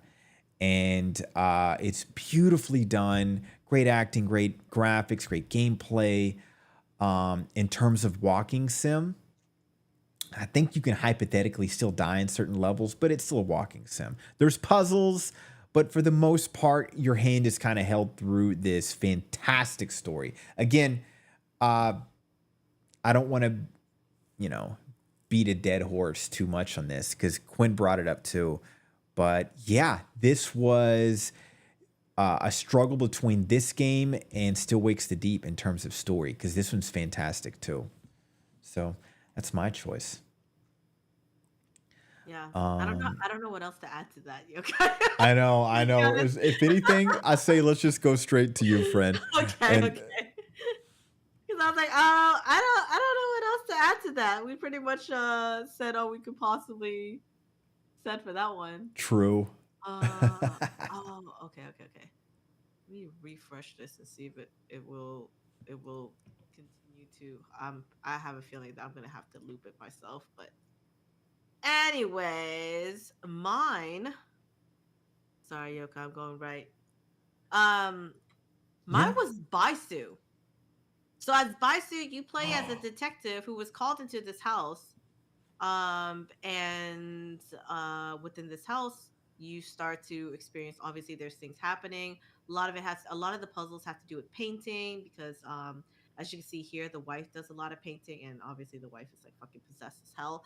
Um, but I would say what made this stood out more so, right, than the other games for me was I actually had this under. I thought about this as putting it under the most unique concept as well What's because it up, had a twist in Zalia? the You end that got I it, wasn't friend. Good to see expecting. you, And I don't know if Zalia. you remember the Been a twist. minute. Is that all the stuff that you said during stream was used at the end of the game. So as you were going around looking for your dog, Bella, um, and he's kind of losing it a bit, you hear voices of like your actual audio. So you're the voices that it picked up through your mic. Mm-hmm. Um, it was played um in the background. Yeah, I remember that Yeah. because you're answering certain things through audio in the beginning. I forget what it was about, and they Mhm. cleverly clipped that and set it up to make Yeah. to hear your own creepy voice near the end around the house. That was well done. It's funny you chose this because I was thinking about the game and I couldn't remember the name. And I was just thinking that was a really good game, but I didn't know like that would have probably have been in my honorable mentions if I couldn't remember the game. But you're right. It it's got a dog in it. That's where it is. A dog in it where you give Yeah. commands, and with the commands, I think they were taking snippets of your voice. But yeah, Mhm. overall, that was a great game. Yeah, I that's what that was my thing. It was the fact that I didn't expect that. I totally didn't expect the towards the end to hear my own voice, right? I think the funny thing is when I was watching your stream, you were kind of like shit talking Bella the entire time Mm-hmm. because you were also talking about Bella as in like our friend Bella Mm-hmm. while you were calling Bella. Pretty much. So it was fun in that aspect. But yeah, it was just something where it has light puzzles, obviously. Mostly a walking sim. With light puzzles. I don't remember if there was anything that was after you to kill you per se. I think it was just you having to solve puzzles and trying to find your dog because your dog goes missing in this house, and you have multiple endings. If I'm not wrong, I think I have the bad ending. I don't think I ever went back to try and get the good ending, but there's multiple endings for sure. And what else? But yeah, I think the one thing that's make this stood out for me in terms of all the other ones was the fact that I wasn't expecting to hear my own voice at the end when like he was kind of losing it, and Mm-hmm. you hear all the comments. And it's not just the commands of the like that you said towards like your dog. It's literally any comment that you have made during stream or like during the time you played the game. Oh, that's right. Yeah. Yeah. So you hear like random stuff throughout the whole thing. But yeah, that's my reason for choosing Baisu.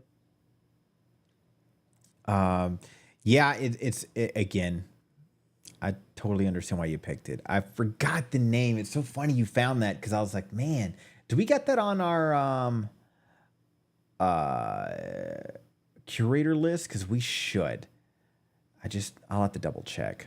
So, but the funny thing is, you actually recommended this game to Hello me. there. I must have forgot about it. I haven't gone far enough back. It kind of makes me mad because this game definitely needs to be on our curator list. You know, it's such a great game. Leanna, what's up? How you doing, But friend? yeah, no. So that's my reasoning behind it for that part. Sh- Um, shall you carry us into the next one, which is mascot? Your favorite one? Okay. Guys, I'm gonna have to be honest in this one. Um, my chat might have Konnichiwa. done Good my to see you, homework for me for Leona. this one. And the reason why I said that is because I have not finished a Thanks for the lurk. single Good to say. Thanks for mascot saying hi. game this year. Yeah, I'm surprised about that. I have not finished a single one. But as you can tell from this beautiful video right here, um yeah. So Well, get some rest if you got this a sore throat, had fan. about, I think, how many votes? 21 votes from people of Nah, it's a being the different game, best Don. mascot of this I year, think a mascot game different of this game. year. I think. Um I can see it because I prefer the first one, but I could definitely see it. Obviously, this is a continuation of the first game. So if you played Amanda the Adventurer, first one, this one is continuing on with the nephew of the main person, or the aunt, I guess you could say, in the first one. And from what I know, the dev straight up said this Enjoy puzzle the lurks, Leanna. was Good to going see you, to friend. it's going to break your freaking brains. Like Malice, I'm still planning on I seeing kid that you movie. not, I haven't Haven't had a finished this chance because yet. my brain cells just were they weren't functioning. I don't even know how close I am towards the ending of this game. Um, but if you love puzzle, like if, like, let's say puzzles like your thing, this is definitely a very popular games, a popular game amongst the people who try to, like, really dig into the puzzle aspect of it. But the one thing that I do enjoy playing playing Amanda the Adventurer, whether it's the first one or the second one, is piss her off. So obviously you can type in your answers and stuff like that. I just use chat's answer, right? I'm like, chat, give me an answer, and it'll be like the most ridiculous answer. It doesn't answer her question, and then she gets extra pissed. That's And pretty so cool. yeah, she actually gets really mad when you don't get the answer right. And I just thought that was really interesting. They brought back Wooly-ish, kinda. They introduced a new mascot, but Wooly is the mascot-ish of the, I guess you could say, Ugh, this I never game. played either. People that even love puzzle games say they're very hard puzzle games. I I will only play very easy or hand holding puzzle games. So I'll watch you play it and you can rage on it. So the first one was easier. I think the first one I highly recommend to anybody who plays it, because you kind of, like, it's one of those games where you go through it the first time, you're learning stuff, right? But then you pick up Mm-hmm. some of the stuff that you learned through the first gameplay, you can use in the second gameplay without having to go through, like, the whole game itself. Does that make any Mm-hmm. sense? Mm-hmm. It's like almost expecting you to replay the game over and over and over again with the new information that you have. Um, with this one in particular, I think I'm gonna be quite honest. I think they were really going for Secret the answers. Dead Signal Nightmare mode vibe, where it was just like, let's be the game, the puzzle game of the year. Oh And like, God, they went that direction. yeah, and it kind of, for me, a lot. This is, again, this is the fan, I guess, the fan favorites, I guess, mascot game, right? Because I did put Mm-hmm. the poll for popular ones, and they really like Amanda the Adventurer too. They're probably smarter than me, I'm gonna be honest. But for me, it was just, I kid you not, I just enjoyed pissing her off the entire time. It was fun. But yeah, it's definitely a game where if you are somebody who's really into puzzle, you would definitely enjoy this game because it is advertised by the developers as one to, they even told, they said it straight up. They said that guys, this game is not like, it's definitely not for, like, it's not a one time thing. You're gonna have to really really think about it, type of. Mm. So they kind of gave the warning, but there was other. I know we have friends that actually played it. I don't know if they beat the game, but I'm gonna be honest with you, I rage quit. Did you? Malice was asking, did you use any of these secret answers? I The don't even know what secret that is. answers, book, no, I don't know what that is either. I've solved a good bunch of the puzzles. I have. I don't know what part of the where I'm at. I'm still on my first run. So I know a lot of the secret answers you don't get to like your second ish run. I don't know if Mm-hmm. for this one the secret answers are within the first run as well. I don't know how similar it is to the first game. The first game. Oh, gotcha.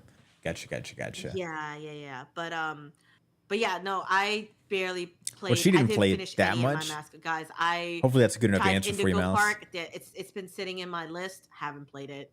Chapter 3 of Poppy Playtime. Haven't played it. Oh, that's right. Pico Park. Well, Pico Park is still like a beginning 30-minute demo, but it's got potential. I guess I'll go straight into my mascot one real quick. Let me reset. Let's see here. Mine, I think, is another obvious one, but needs to be done. I actually played this game recently, so let me let me stop this and annoy Quinn. We're just gonna keep swapping. It's fine. Prepared.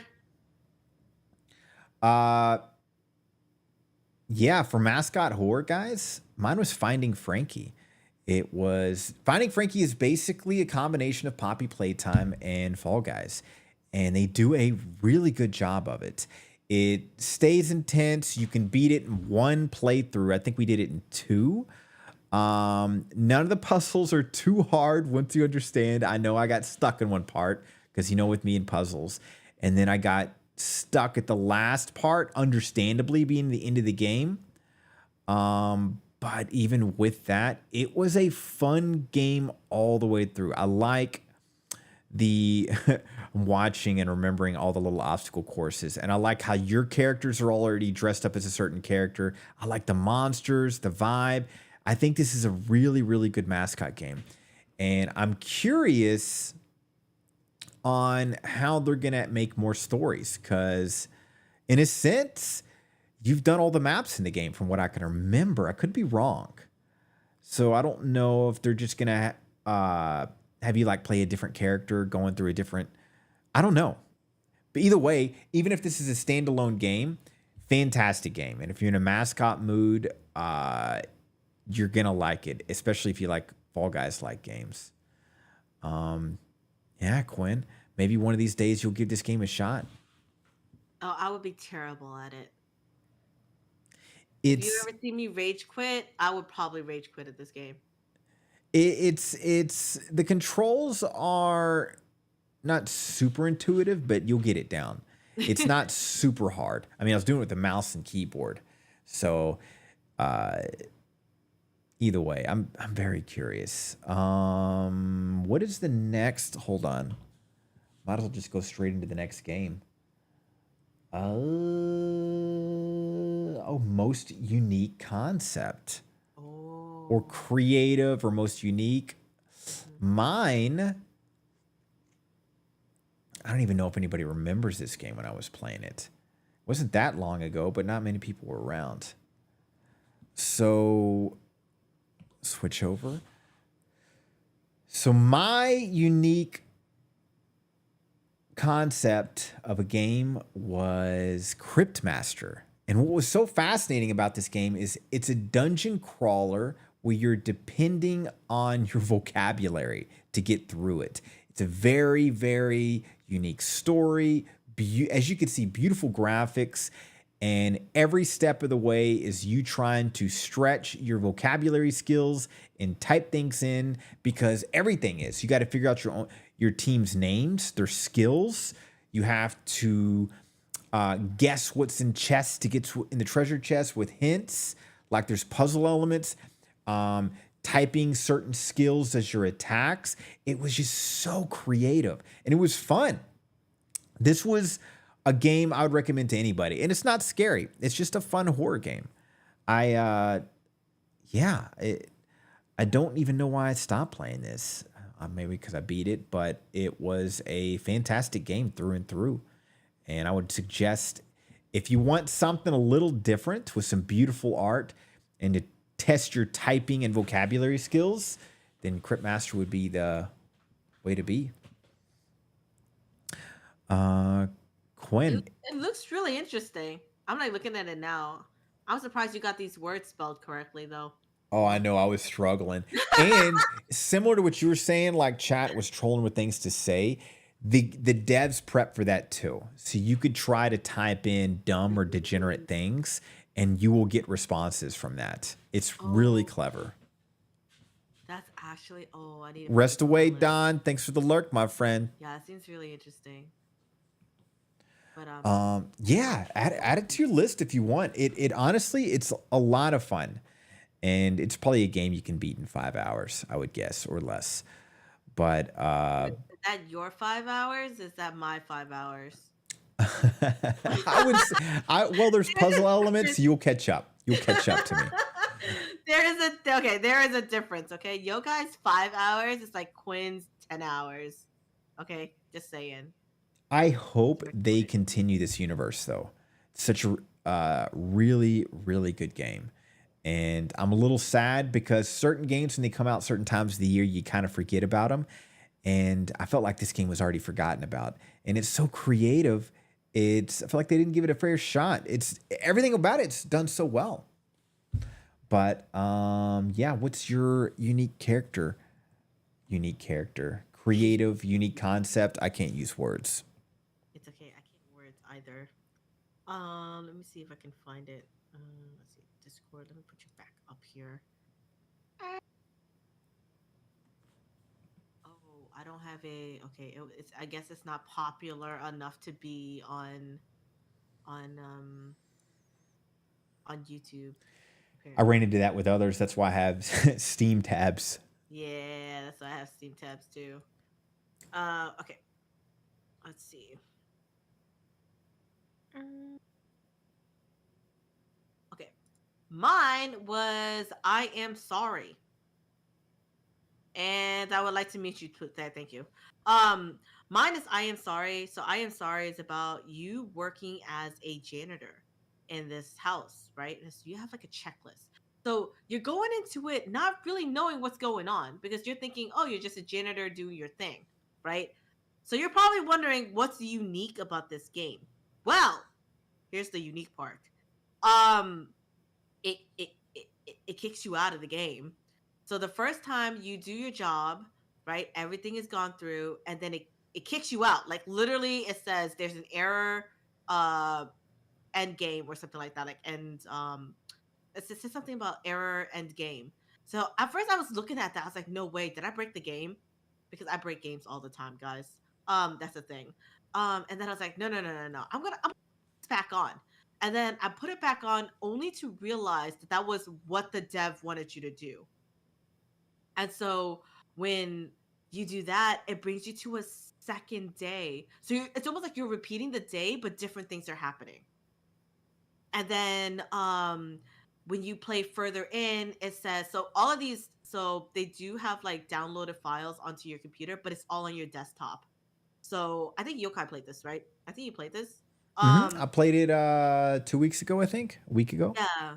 And the one thing I like about it is like it's unique in a sense where I haven't played a game lately that does that.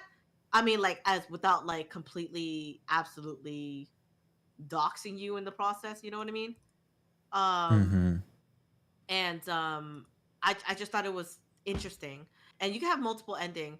Um, but yeah, I just thought it was interesting that it kind of forces you out, or like before it kicks you out, it says delete so and so file before you restart game or something like that, and then it'll bring you to a whole different day with like a whole different level. And I think a lot of the endings that you get depends on how many secrets you can unlock during the time that you're before the game ends or something like that. And if you want to start over, right, it forces you to delete the uninstall the entire game to reinstall the game so that you can delete all the files and then you restart over from it. I just thought it was a unique concept in a sense where I haven't played a game like that this year. It Mm-hmm. is a good game to play. I thought it was a fairly decent game to play, right? I wouldn't say it was like the best game of the year, but in terms of uniqueness, I just thought it stood out. Like it was a decent game that stood out from the rest in terms of unique concepts. Yeah, I know what you mean. I like the looping aspect. I like games where it loops. I also know what you mean. I do enjoy the cleverness where you're having to like delete a folder and then the game tricks you and you try to click start and it's like not letting you, giving you the idea that the game has like taken hold and taken life. It always kind of scares me though too, because as streamers and I've got degenerate stuff everywhere and I don't clean it up. So I was constantly afraid I was going to dox something. But I totally get it. Yeah, and Um, I tried to warn you ahead of time too. you Obviously, did, don't thank do God, it. because I was Yeah, prepped. I was prepped. yeah, yeah, yeah. Um, do you want to go into your favorite anomaly game of the year? Oh, yeah, yeah, yeah, yeah. Let's see. I think I have that on. Um, okay, guys, I'm gonna be honest. I am not like Yokai. Okay, I don't have like a shit ton of anomaly games ready to add to this list. Okay, Mr. Anomaly Game I Expert over know, I know. I'm addicted. I will admit. Captured for me would Mm, be the Anomaly Game of the Year. And the one thing I like about this game is one, it has difficulty levels, right? So you could play it mm-hmm, casually, you could play it with a little bit, more challenging, and then you could play it where you want to, if you want to torture yourself, you can absolutely do that. Uh God. And so yeah, for me, what I also like about it as well is that give me a moment. Sorry. such a beautiful game. Um, and the one thing that I enjoy about it is that you get all these scare. I was not expecting monsters. Like, granted, I should have known, right? But like Mm-hmm, the monsters doing different things, and you kind of have to learn it the hard way, and it's like a jump scare ish type of mm-hmm. thing. But you eventually learn how to like deal with it and stuff like that. But it's an anomaly game on top of like a horror. The horror element doesn't come from the just like the anomalies, right? It's not horror related anomalies, but there's actually monsters chasing after you to give you that scare, like suspense. Like you're always looking back over your shoulders to make sure that you're not getting like completely destroyed by a Mm-hmm. monster. um so for me, in terms of why it's one of my favorite for this year, it's because well, my list is really short, and on top of that, it just has a good balance What's for up, me Lucy? How you in doing? terms of games that I normally play, which is a lot of like the really actiony, like kind of like what is the word? Fast pace, right? Like you're trying to like get through the level and stuff like that. But it also has anomaly to it, which is more so the chill aspect of it. But you're mixing, you're meshing the two together.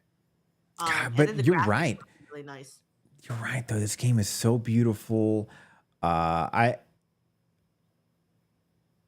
God, I'm forgetting stuff that happened into it. It's a game I wouldn't mind going back into it to try to find the other anomalies because they were fun anomalies. It's not just like, was this swapped with that? You know what I mean? Everything had kind of a horror element. And if it didn't, it was kind of obvious. You know, like if the toilet was gone, it had markings on the wall where it was before, as Hmm. opposed to just the asset was deleted for this loop.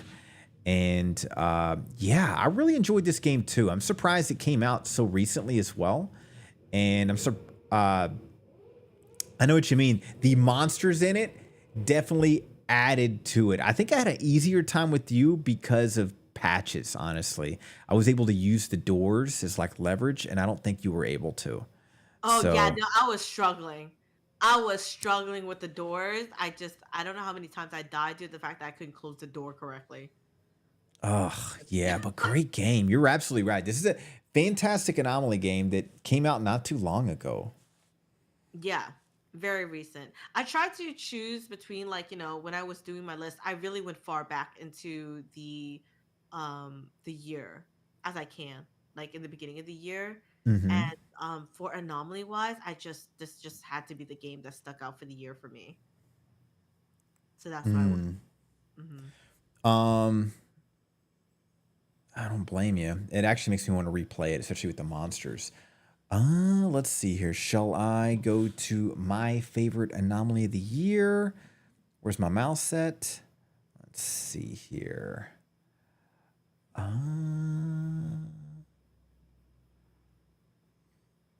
mm. And then I'm so slow today.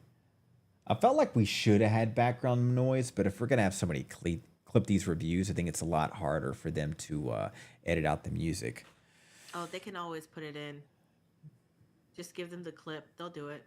Oh, well, whatever. Okay, so my anomaly game of the year was actually Fearful Injection. I thought this game was incredible, and I am still surprised that this game didn't go viral. To me, it is a combination of Observation Duty and Dead Signal. If anything, I would lean more towards Dead Signal. So the premise is you're a nurse working a night shift looking at cameras, and you're looking for things to switch up as well as spirits. Spirits show up.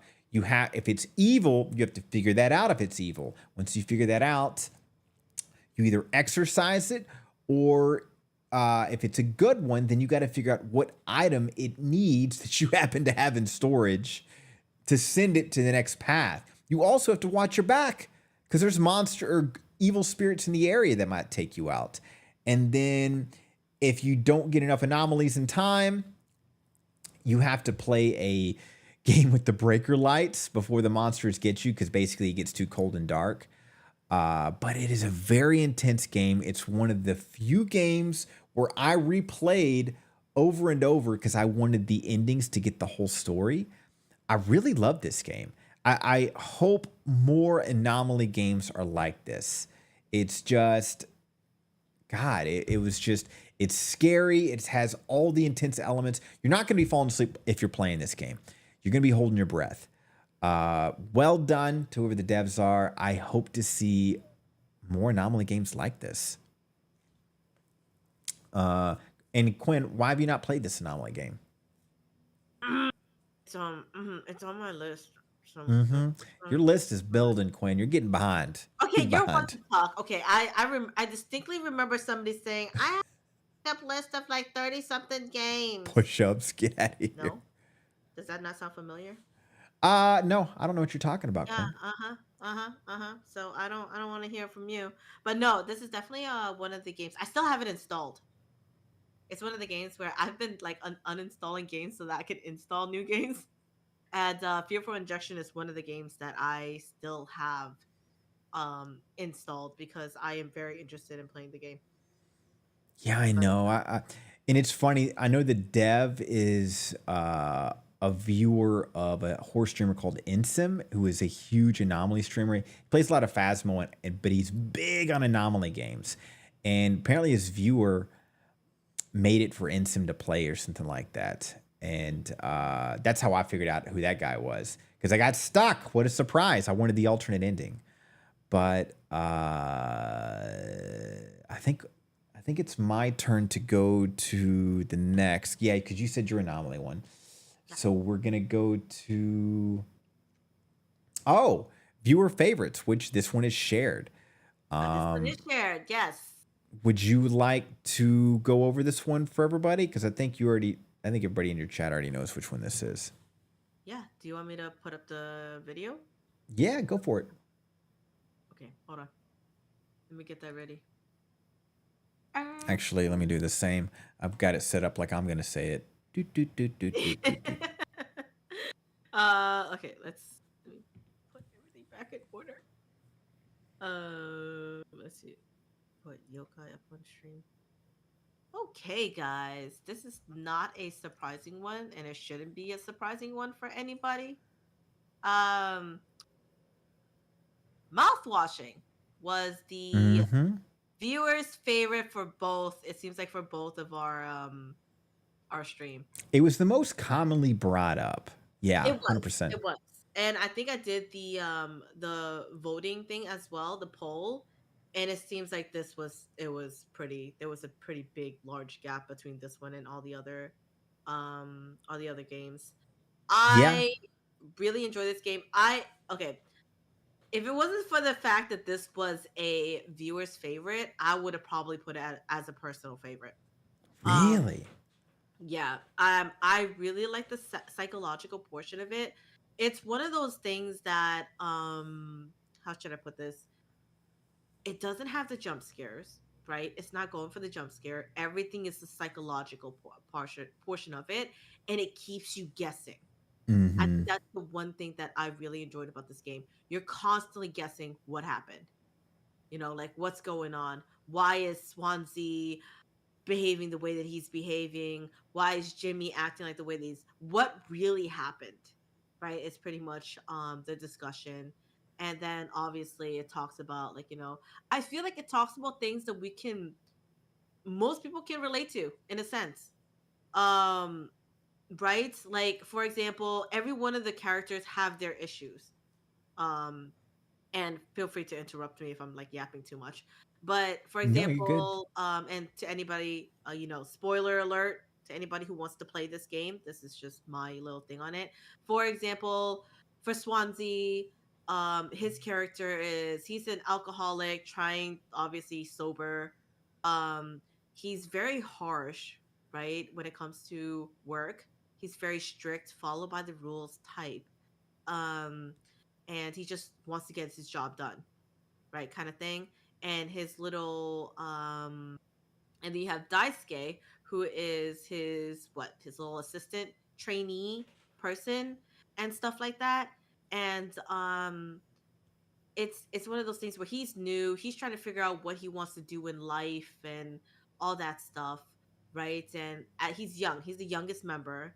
And then you have Anya, who is going through what I guess she's trying to figure out what she wants to do, because she's a nurse, but at the same time she has her fears, she has her problems, her insecurity, which doesn't help with the whole lore part, which again, spoiler alert, she finds out that obviously she's pregnant, and she's trying to figure out what the fuck am I supposed to do with this, like we're here stuck on a ship kind of Yeah, thing. really good game. It just, what is it? Four crew members going through space, and you just find out they all have their own tortured backstories that lead into some interesting twist. And like you said, it's very much psychological horror. So it's a very intense, sad story, which is why I think everybody loved it. I mean, even watching this is like, man, I want to play this game.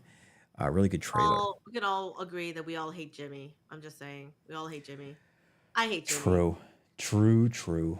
Yeah, but yes, it's definitely one of those things where it's like it gets you questioning till the very end of what happened, and then like things turns out like might and you might have thought of it like from the beginning, like from the very beginning you probably thought of what happened, and then for other people there's still an argument on what really happened, towards the ending and stuff like that. So at the end of the day, it's really what you think about it, right? The lore itself, and yeah, just the psychological aspect of it. And like I said, the characters are relatable, like in a sense where I mean, fuck Jimmy, but like the other characters are very relatable in a sense, right? Um, and yeah, so I can see why this is a viewer's favorite for sure. You want to go to your personal favorite of the year? Yeah, sure. Let's do it. My personal favorite. Um, okay. My personal favorite of the year. Whenever it decides it wants to like. Is this room here considered like a library, or is this like the dining room? What's going on in here? This is my study. Okay, Your it's my study. study, Yeah. studying all these broken puzzle horror games. Okay. Yeah. Yeah. Okay. Okay. Okay, Mister. I quit after 5 minutes. All right. I Judge like me it all though. you want. Wherever you, whoever made this for you, it's nice. Nice Yes. background. Yeah. I thought they did a really good job on it for sure. I was a little Deck the concerned. balls. They were asking a lot of questions. I'm like, um. Okay, guys, my personal favorite of the year is The Scourge. Hmm. And here's the reason why. It first of all, I might be a little bit biased towards it, but it talks about Vietnamese culture. It's a Vietnamese based game. I initially thought about putting this under foreign, but I had to choose a personal favorite, and I could not settle on a personal favorite. And I settled on this one because I think when I was playing this game, I had the most offhanded discussions in terms of just the sense I was kind of like fighting for my own culture, right? Mm-hmm. But it talks about pretty much the problem that still exists today in terms of like we were just talking about it, the equality of men versus women, that kind of thing, right? And so this has to do with a guy who who's having nightmares about so this is a guy, the protagonist, lost all of his family members. So that's his parents and his younger sister. And a lot of people are like, "Oh, he is a cursed one. Like he is the like this is cursed family and stuff like that." And it's one of those things where he's trying to figure out what's going on because he's been sleeping and he's been seeing his sister. So he can't tell if she's like haunting him because she's like she hates him or she's haunting him because she needs help. Oh, that's right. This game is And still in early access, right? I don't remember. I don't I think remember. that's why I haven't played it because I think you told me Yes, there was it's. supposed to be chapter 3 and 4. So I Yeah. was like, okay, I'll wait it out until the full game is released. Game Yeah. looks so beautiful though. Yeah, the graphic is really nice. The story is really nice. I was making fun of it because of the dialects of the Mm-hmm. game. Because speaking Vietnamese and all, I was like, man, they're supposed to take place in Saigon, right? Which is like southern area. But their accents were all over the place. I'm pretty sure there was from the north, there were from the Ooh, that's a great area. question. So was it not accurate in terms of the voice actors? I said the voice actors, I didn't understand it. In terms of like Do you think they the were not Vietnamese? no, they were definitely Vietnamese, but I think they were different areas. They were from different areas of Vietnam. Oh, like different accents, so some Different of them were dialects. harder to understand. Yeah. Um, Interesting. but this is supposed to take place in the South, but only the main characters sound like he was from the South. Well, maybe like the mother too, but like everybody else sounds like they're definitely not from the southern part. And it talks about the dark side of any culture, right? Any religion, Hmm. any culture. Where like for this one, you know how so the story goes, it really this family wanted a boy so badly that they were willing to go to basically to do dark magic to get a son. Because remember how I told you in Asian culture, having a son is everything, right? Like especially a Mm-hmm. firstborn son. um at first I was really confused. I was like, they did all of this dark magic for a firstborn son. Usually I can see that happening, like right, like people going doing that if it does, because there are some very extremists out there. um if they couldn't have a son at all and they were trying for so hard so long and they couldn't get a son, so they turned to like dark magic, I totally understand, right? Granted, do I believe in it? No. But um but in this one it's just weird because storyline wise they really wanted the firstborn son, like the firstborn child, to be a son, and the parents were willing to do everything, including sacrificing their own daughter, to basically give the son success and everything. Only for obviously, when you do dark magic or black magic and stuff like that, tends to things come back and bite you in the ass, right? And in this case, it's misfortune upon the entire family. So the brother, the survivor, is trying to find out what the hell's going on. Sounds like they got what they deserved. Yeah, it's one of those things, and like it's for me, it's the close to home in a sense where I have been obviously not to this like extreme, obviously, but it's just one of those things where I can still see the cultural aspect of it till this day because it's actually a real issue still in Vietnam to this day where males are more considered more valuables than females. Ooh. Yeah. And Is there any word on when the full game is released? Because I really want to play that game. I'll I have to have wait it out. no idea. I'm gonna say eventually. You know how every single time they say coming soon? Mm-hmm. Yeah, I'm just Yeah, saying coming eventually. soon. It's kind of like Fractured Mind. I'm getting more trailer updates, and that game is looking so good. Imagine Fractured Mind will be like Chushi in Backrooms, Hmm. and God, it's so good. Um, all right, do you mind if I throw in my favorite game? Yeah, yeah, yeah. Of course. Let's see here. Oh, is this cheating? It's not. Oh, got a raid. Is it cheating? Well, with Welcome, the Raiders! welcome Raiders. What's up, Kitsune? Thank you so much for the raid, my friend. Good to see you. Good to see you. All right, let me set this up. Go back to desktop. Kitsune, thank you for the raid. Rest Stretch Water, my friend. I appreciate you so much. Are you gonna All move? right. You want me to move? Oh, I moved. It's probably a I was delay. gonna say, do you want me to move? You moving? So guys, my favorite game of the year was Dead Signal Nightmare Mode. I know Dead Signal technically came out in late 2023, I think October, but the Nightmare Mode came out not too long ago. And I was actually September. I was obsessed with it as I ever was before. I put more hours in Nightmare Mode than I have in most, if not all, the horror games I played this year. I don't know what it is, but the dev Adam has the algorithm done so well to where even though glitches will prevent you or bad RNG will prevent you from winning, you want to keep playing. It's the dynamic with the different personalities of the different assassins that are trying to kill you. The concept of trying to spot anomalies on the monitors, the stress of getting everything in time, and you also have to deliver packages. And Nightmare Mode includes a new assassin with higher standards. And I was hooked. I'm still hooked. I have not beaten the game. I've probably put 70 plus hours into this game. I had 30 when I beat it in normal.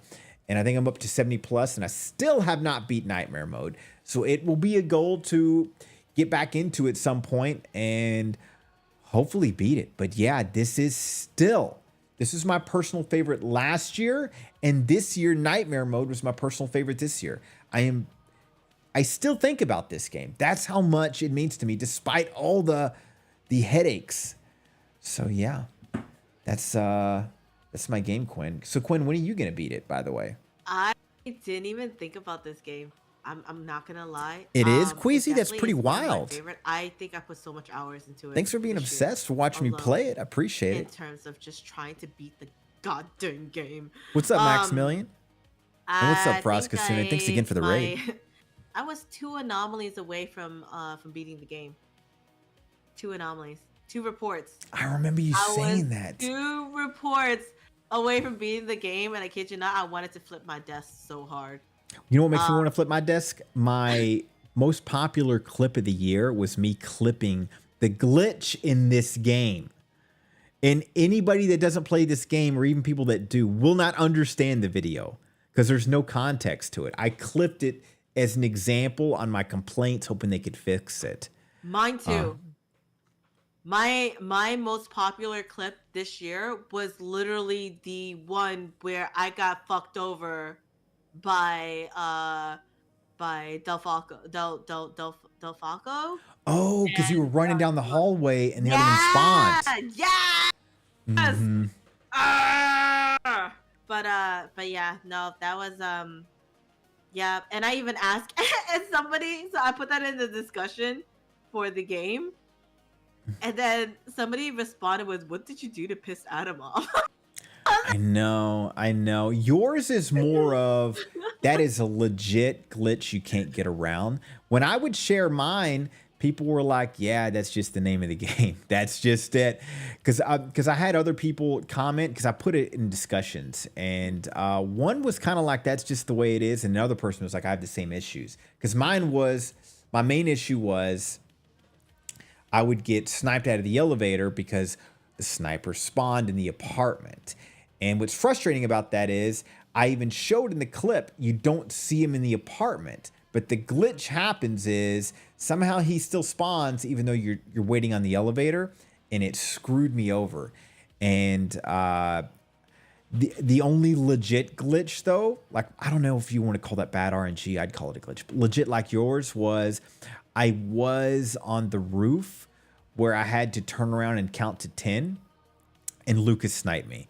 All my glitches involve Lucas, one way or the other. I had one that did involve Lucas on the. Well, hell yeah, Maximilian. I appreciate the love, ceiling. friend. Good to see it. Thank you so much. Much love, much love. Where I was in the middle of counting for the Noir, and then I got sniped by Lucas. And then I also died a few times on the elevator. Do you think you're gonna play this game again in 2025? I actually played it for a bit. I would say, well, the funny thing is, I just uninstalled it today so that I can have room for more games. But I will definitely. I'm determined to finish the game. I'm just one of those people who's like, I was so close, right? Like 2 anomalies. I just had to activate Mr. D. Well, I call it, the other word, but we don't talk about it. But I just like the fact that I activated him literally screwed over. And you know what was funny? It was the very last moment that I had activated him. So I went the entire game without triggering him. Oh. And at the very last moment, and he was the one that screwed me up. Yeah. Because after I dealt with him, I had a dead signal.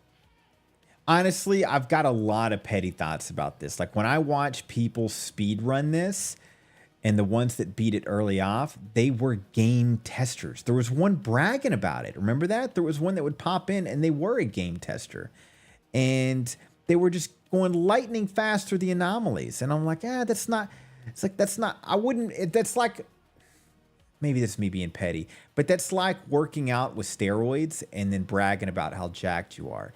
It's like, hey, everybody else is dealing with this. You've got probably 300 hours into this game being paid to test it. And now you're obviously, when you do a speed run within the first week, bragging about your anomalies, like that ain't cool. That was one of my big frustrations. And it felt like a lot of those people that are game testers weren't, I don't know, reaching out to Adam with the glitches we had. Perfect example. I was dealing with one glitch, which was with Lucas, and then somebody found an exploit. And the viewer in chat was one of those people that beat the game early because they were a game tester. They reached out to Adam to remove the exploit, but they didn't tell him about the glitch. And that kind of stuff never set well with me. It's like, hey, like this is what's preventing people like you and I to keep playing, because it's kind of like when you do as well as you do and that happens, it's hard to stay motivated. And that's why I needed a break from it. What is it? You did your personal favorite. That's my personal favorite. So that means we roll into honorable mentions. Honorable mentions. All right. I'll just do mine real quick. I've got, let me see. Let me delete those 2. I've just got 3 honorable mentions, guys. I'll go through them really quick.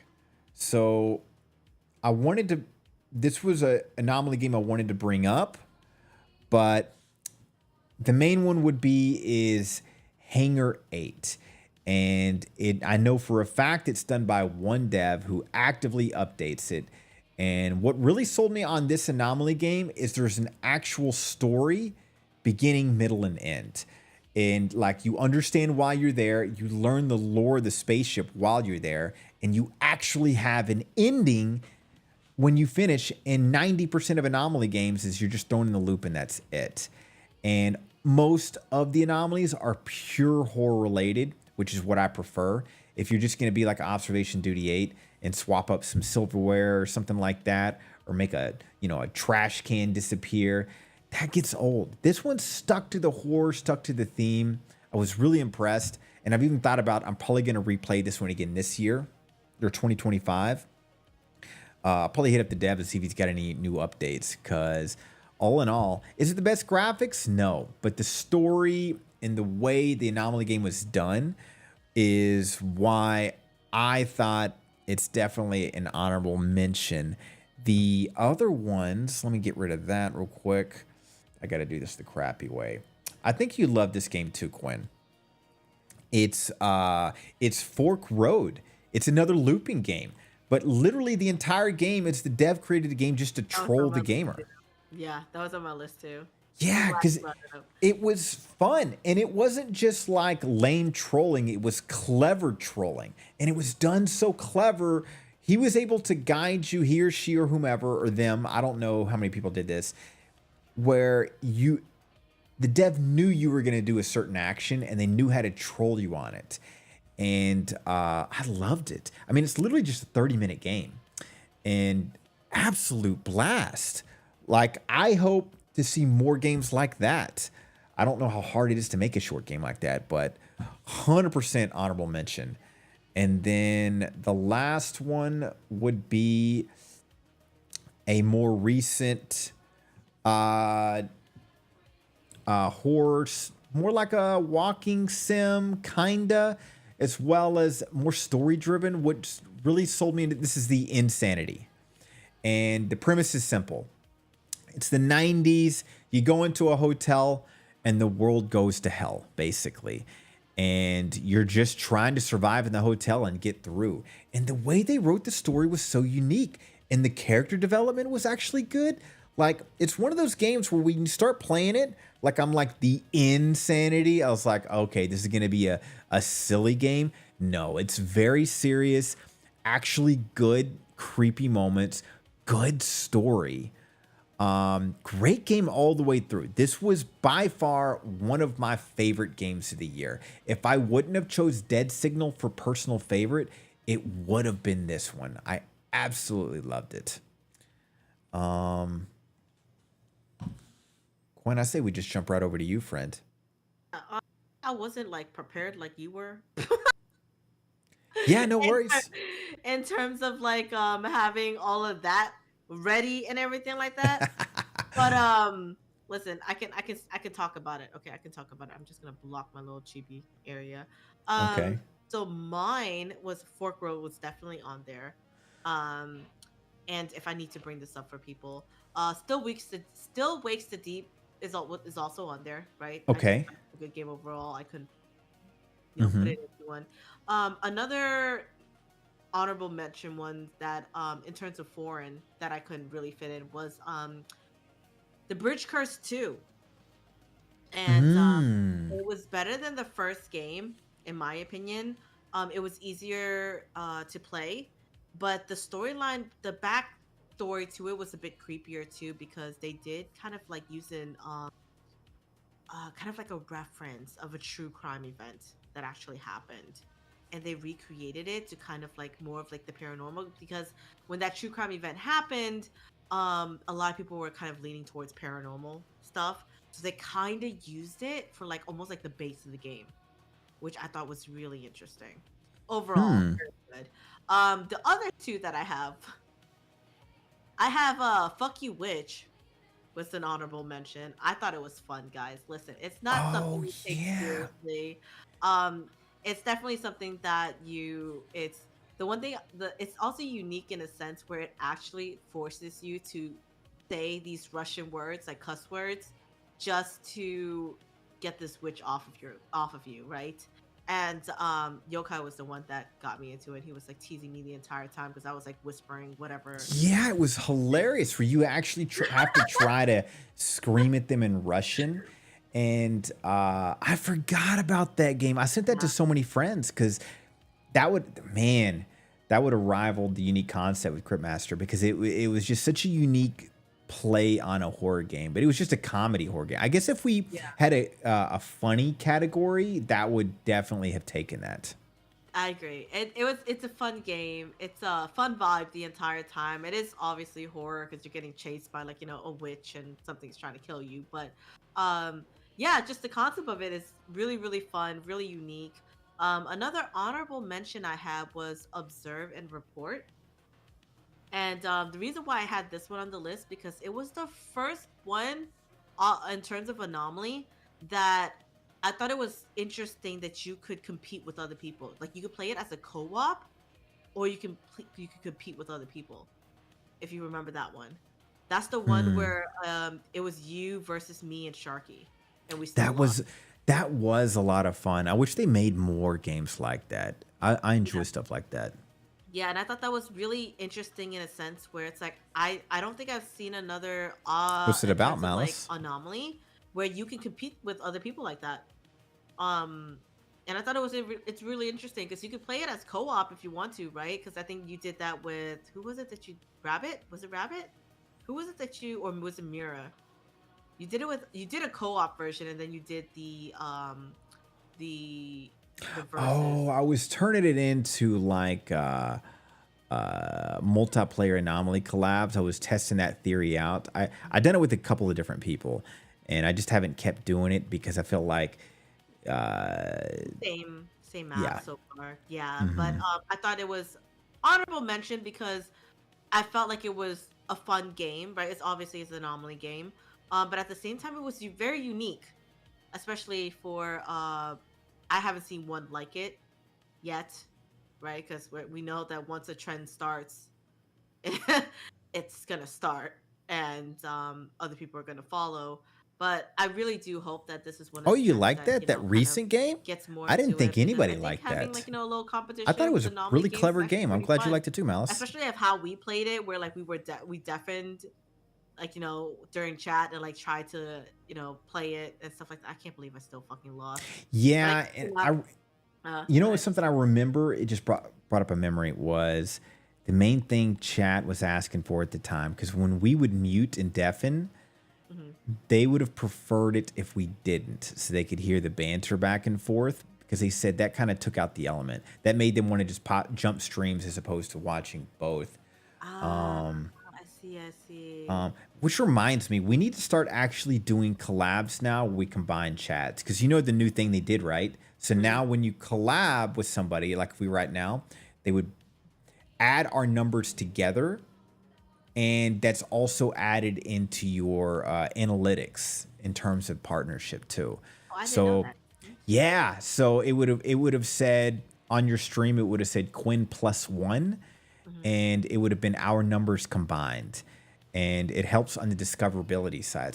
So right now, because streamers are talking about, there's two big streamers where they have like 86,000 people in their chat. It's because they combined all their collabs. So we need to Ah, do that in the future from now on, just to help for discoverability.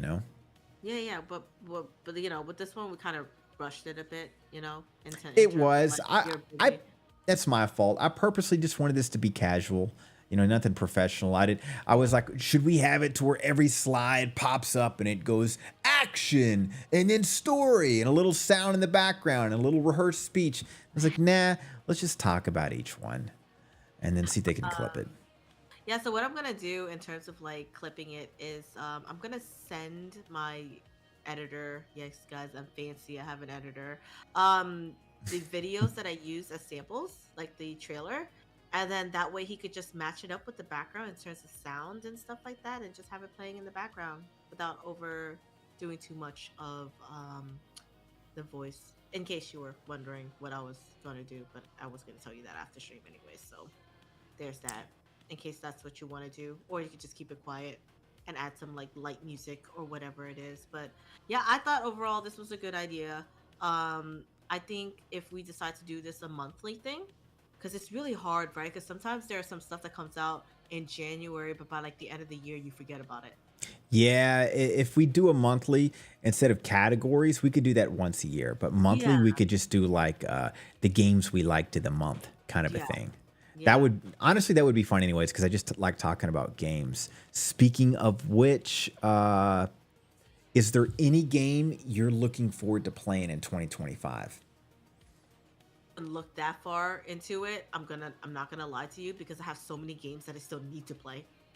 Mine, I think I've said mine though. Mine's mainly Fractured Mind. I'm a little worried because almost every game I've anticipated playing has been kind of a letdown. Um, I hope that's not one of them. And maybe that's why they keep pushing it back because it was supposed to be released in September. Because I played the demo like in 2023 and it was supposed to be released in September and they pushed October and then now it's just doing coming soon. It was, and then it was just like, quarter four of 2024. And now I think it says like 2025. So I would. maybe it's just, go ahead. I'm sorry. I'm sorry. Go ahead. I Nah, agree. they just keep pushing it back. That's the main game I'm looking forward to. And God, I hope it pays out. For me, now that I'm looking through the list, I think the one game that I would look forward to for next year, and it's not because of just because I'm like, oh my god, it's gonna be really interesting or anything like that. It's more for nostalgia purposes, and it's Pieces of Me by Amika Games because that's gonna be their last game that they're releasing. Ooh. Yeah, and I kind of like whether or not I mean I feel like most of their game have revolve around the same theme, right? Around the same universe kind of thing. And Very Amika Games, puzzle heavy. Yeah, hit or miss with those games. Either really yeah. great or kind of garbage. Yeah. And for me, I guess it's because what actually started my channel, I kid you not, one of the very first indie games or few indie games that I played was actually from Amika Games. And so for me, it's like the ending to kind of like that, all that. So I guess in terms of nostalgia purposes, I would say Pieces of Me would be the game that I'm looking forward to the most in terms of playing. Whether or not it's good, again, it's like a hit or miss, right? But I guess it's more so just the nostalgic purposes of Mm. of finishing up. I don't know, it's like an era, right? Because Mm-hmm. that's an end to an era kind of thing. And yeah, so that's I would say that would be the one game that I look forward to. Quinn, I'm probably going to be ending pretty soon. Are you still streaming after this? Yes, I am, All because I right. have no social life, guys. Let's be Me real. neither. I do need to chill out though and rest. I got a super early morning with more chaos. God, it's such a pain in the ass. I wanted to play the anomaly game, but that'll just wait until I get back. I'd rather hold on to that game until I'm in a better mood. You know what I mean? I'm stressed. I got shit going on mood. I believe you. I I'm trust. all right. I'm gonna raid into you, but Quinn, that's fun. That's a great idea. Maybe every month, starting in January, not December, we'll do just like Yeah, our favorite games of the month. That would be a lot of fun. yeah, for sure, for sure. I appreciate you for wanting to do this collab with me. And guys, Always. by the way, we have a Steam page with, with all their stuff on there. QR code. If I don't know if Yokai still has the QR code on there. Does he? Oh, he does. Yeah, mine's on all the just chatting and offline and just starting. So right now it Yeah. shows two QR codes because I see your stream and mine. Um, but yeah, guys, we're curators. We only list the games that are good. Check them out on Steam if you're looking for a horror game, guys. They're only indies, so they're either dirt cheap or, well, they better be dirt cheap. They're indie games. And I think a lot of them right now are on they're on sale. So I try to organize it in a way where when you look at it, if you scroll down maybe to like the third row or something like that, you get to see the discounted game. So that way, if you are interested in horror games, but like you're on a budget or something like that, it's literally the third one. Reveal right now is 50% off. Ooh. In case you Ooh guys la are. la la la, So 50%. yeah, so I tried to make it in like a way where like these are the games that either Yokai and I have uh reviewed. And for example, I think Yokai did Scorn. Did you do Scorn? Yeah, I loved Scorn. They've got a Scorn-like game. I was hoping it would come out this year, but it was just a demo. But yeah. Yep. Scorn is 75% off right now. Darkwood is 75% off. So Bendy, the ink the ink machine and stuff like that, 50% off right now. So yeah, I purposely put it in a way where if you guys are interested in the game, or you really want certain games, or you're trying to wait for it to go on discount, there's a whole discount section where you can scroll through it and stuff like that. You don't really have to look at the list if you don't want to. But yeah, which I try to make it as easy as possible. If you have any feedbacks on how we can make this better in terms of making it easier to look at and stuff like that, let me know. Either me or Yokai. And we'll go in there and we'll like, Absolutely. yep, yep, for Quinn, I sure. appreciate the time, friend. I'm gonna say goodbye to chat, and then I'll raid into you in a couple of minutes. Okay, I'll see you later. All right, Bye. bye. I ended up playing some music because it was driving me nuts, but the editors will figure that out. Guys, I hope you enjoyed that. We'll clean it up. That was more casual. And when I mean I clean it up, we'll find our groove to just bring up the games faster. That's kind of how I feel like it is. I know my chat's like me, ADHD times 10, so either talk fast or don't. I don't know. And I like her idea of honorable mentions. Maybe we'll make sure like we don't have too many good games so we don't turn it into a 5-hour stream. So maybe like our top 2 or 3 favorite games. I don't know. But it was a lot of, I hope you guys liked it. What kind of emote? Oh, it was a buy emote. It looked like a knife at first. Carla and Coyote. But guys, I enjoyed it. Just a reminder of what's going on in my life to keep y'all updated. On Discord, I will continue updates. But all that is taking place is I've got a very busy weekend.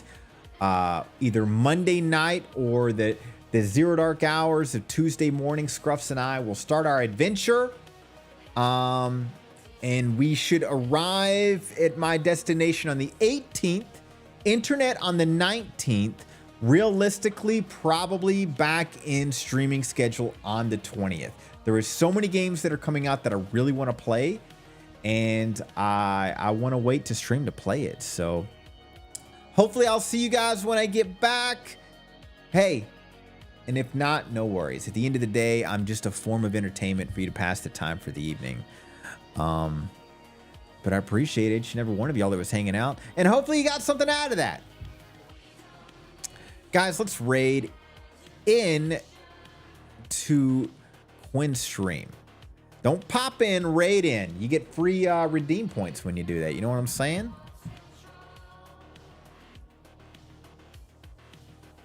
I'm gonna load that up.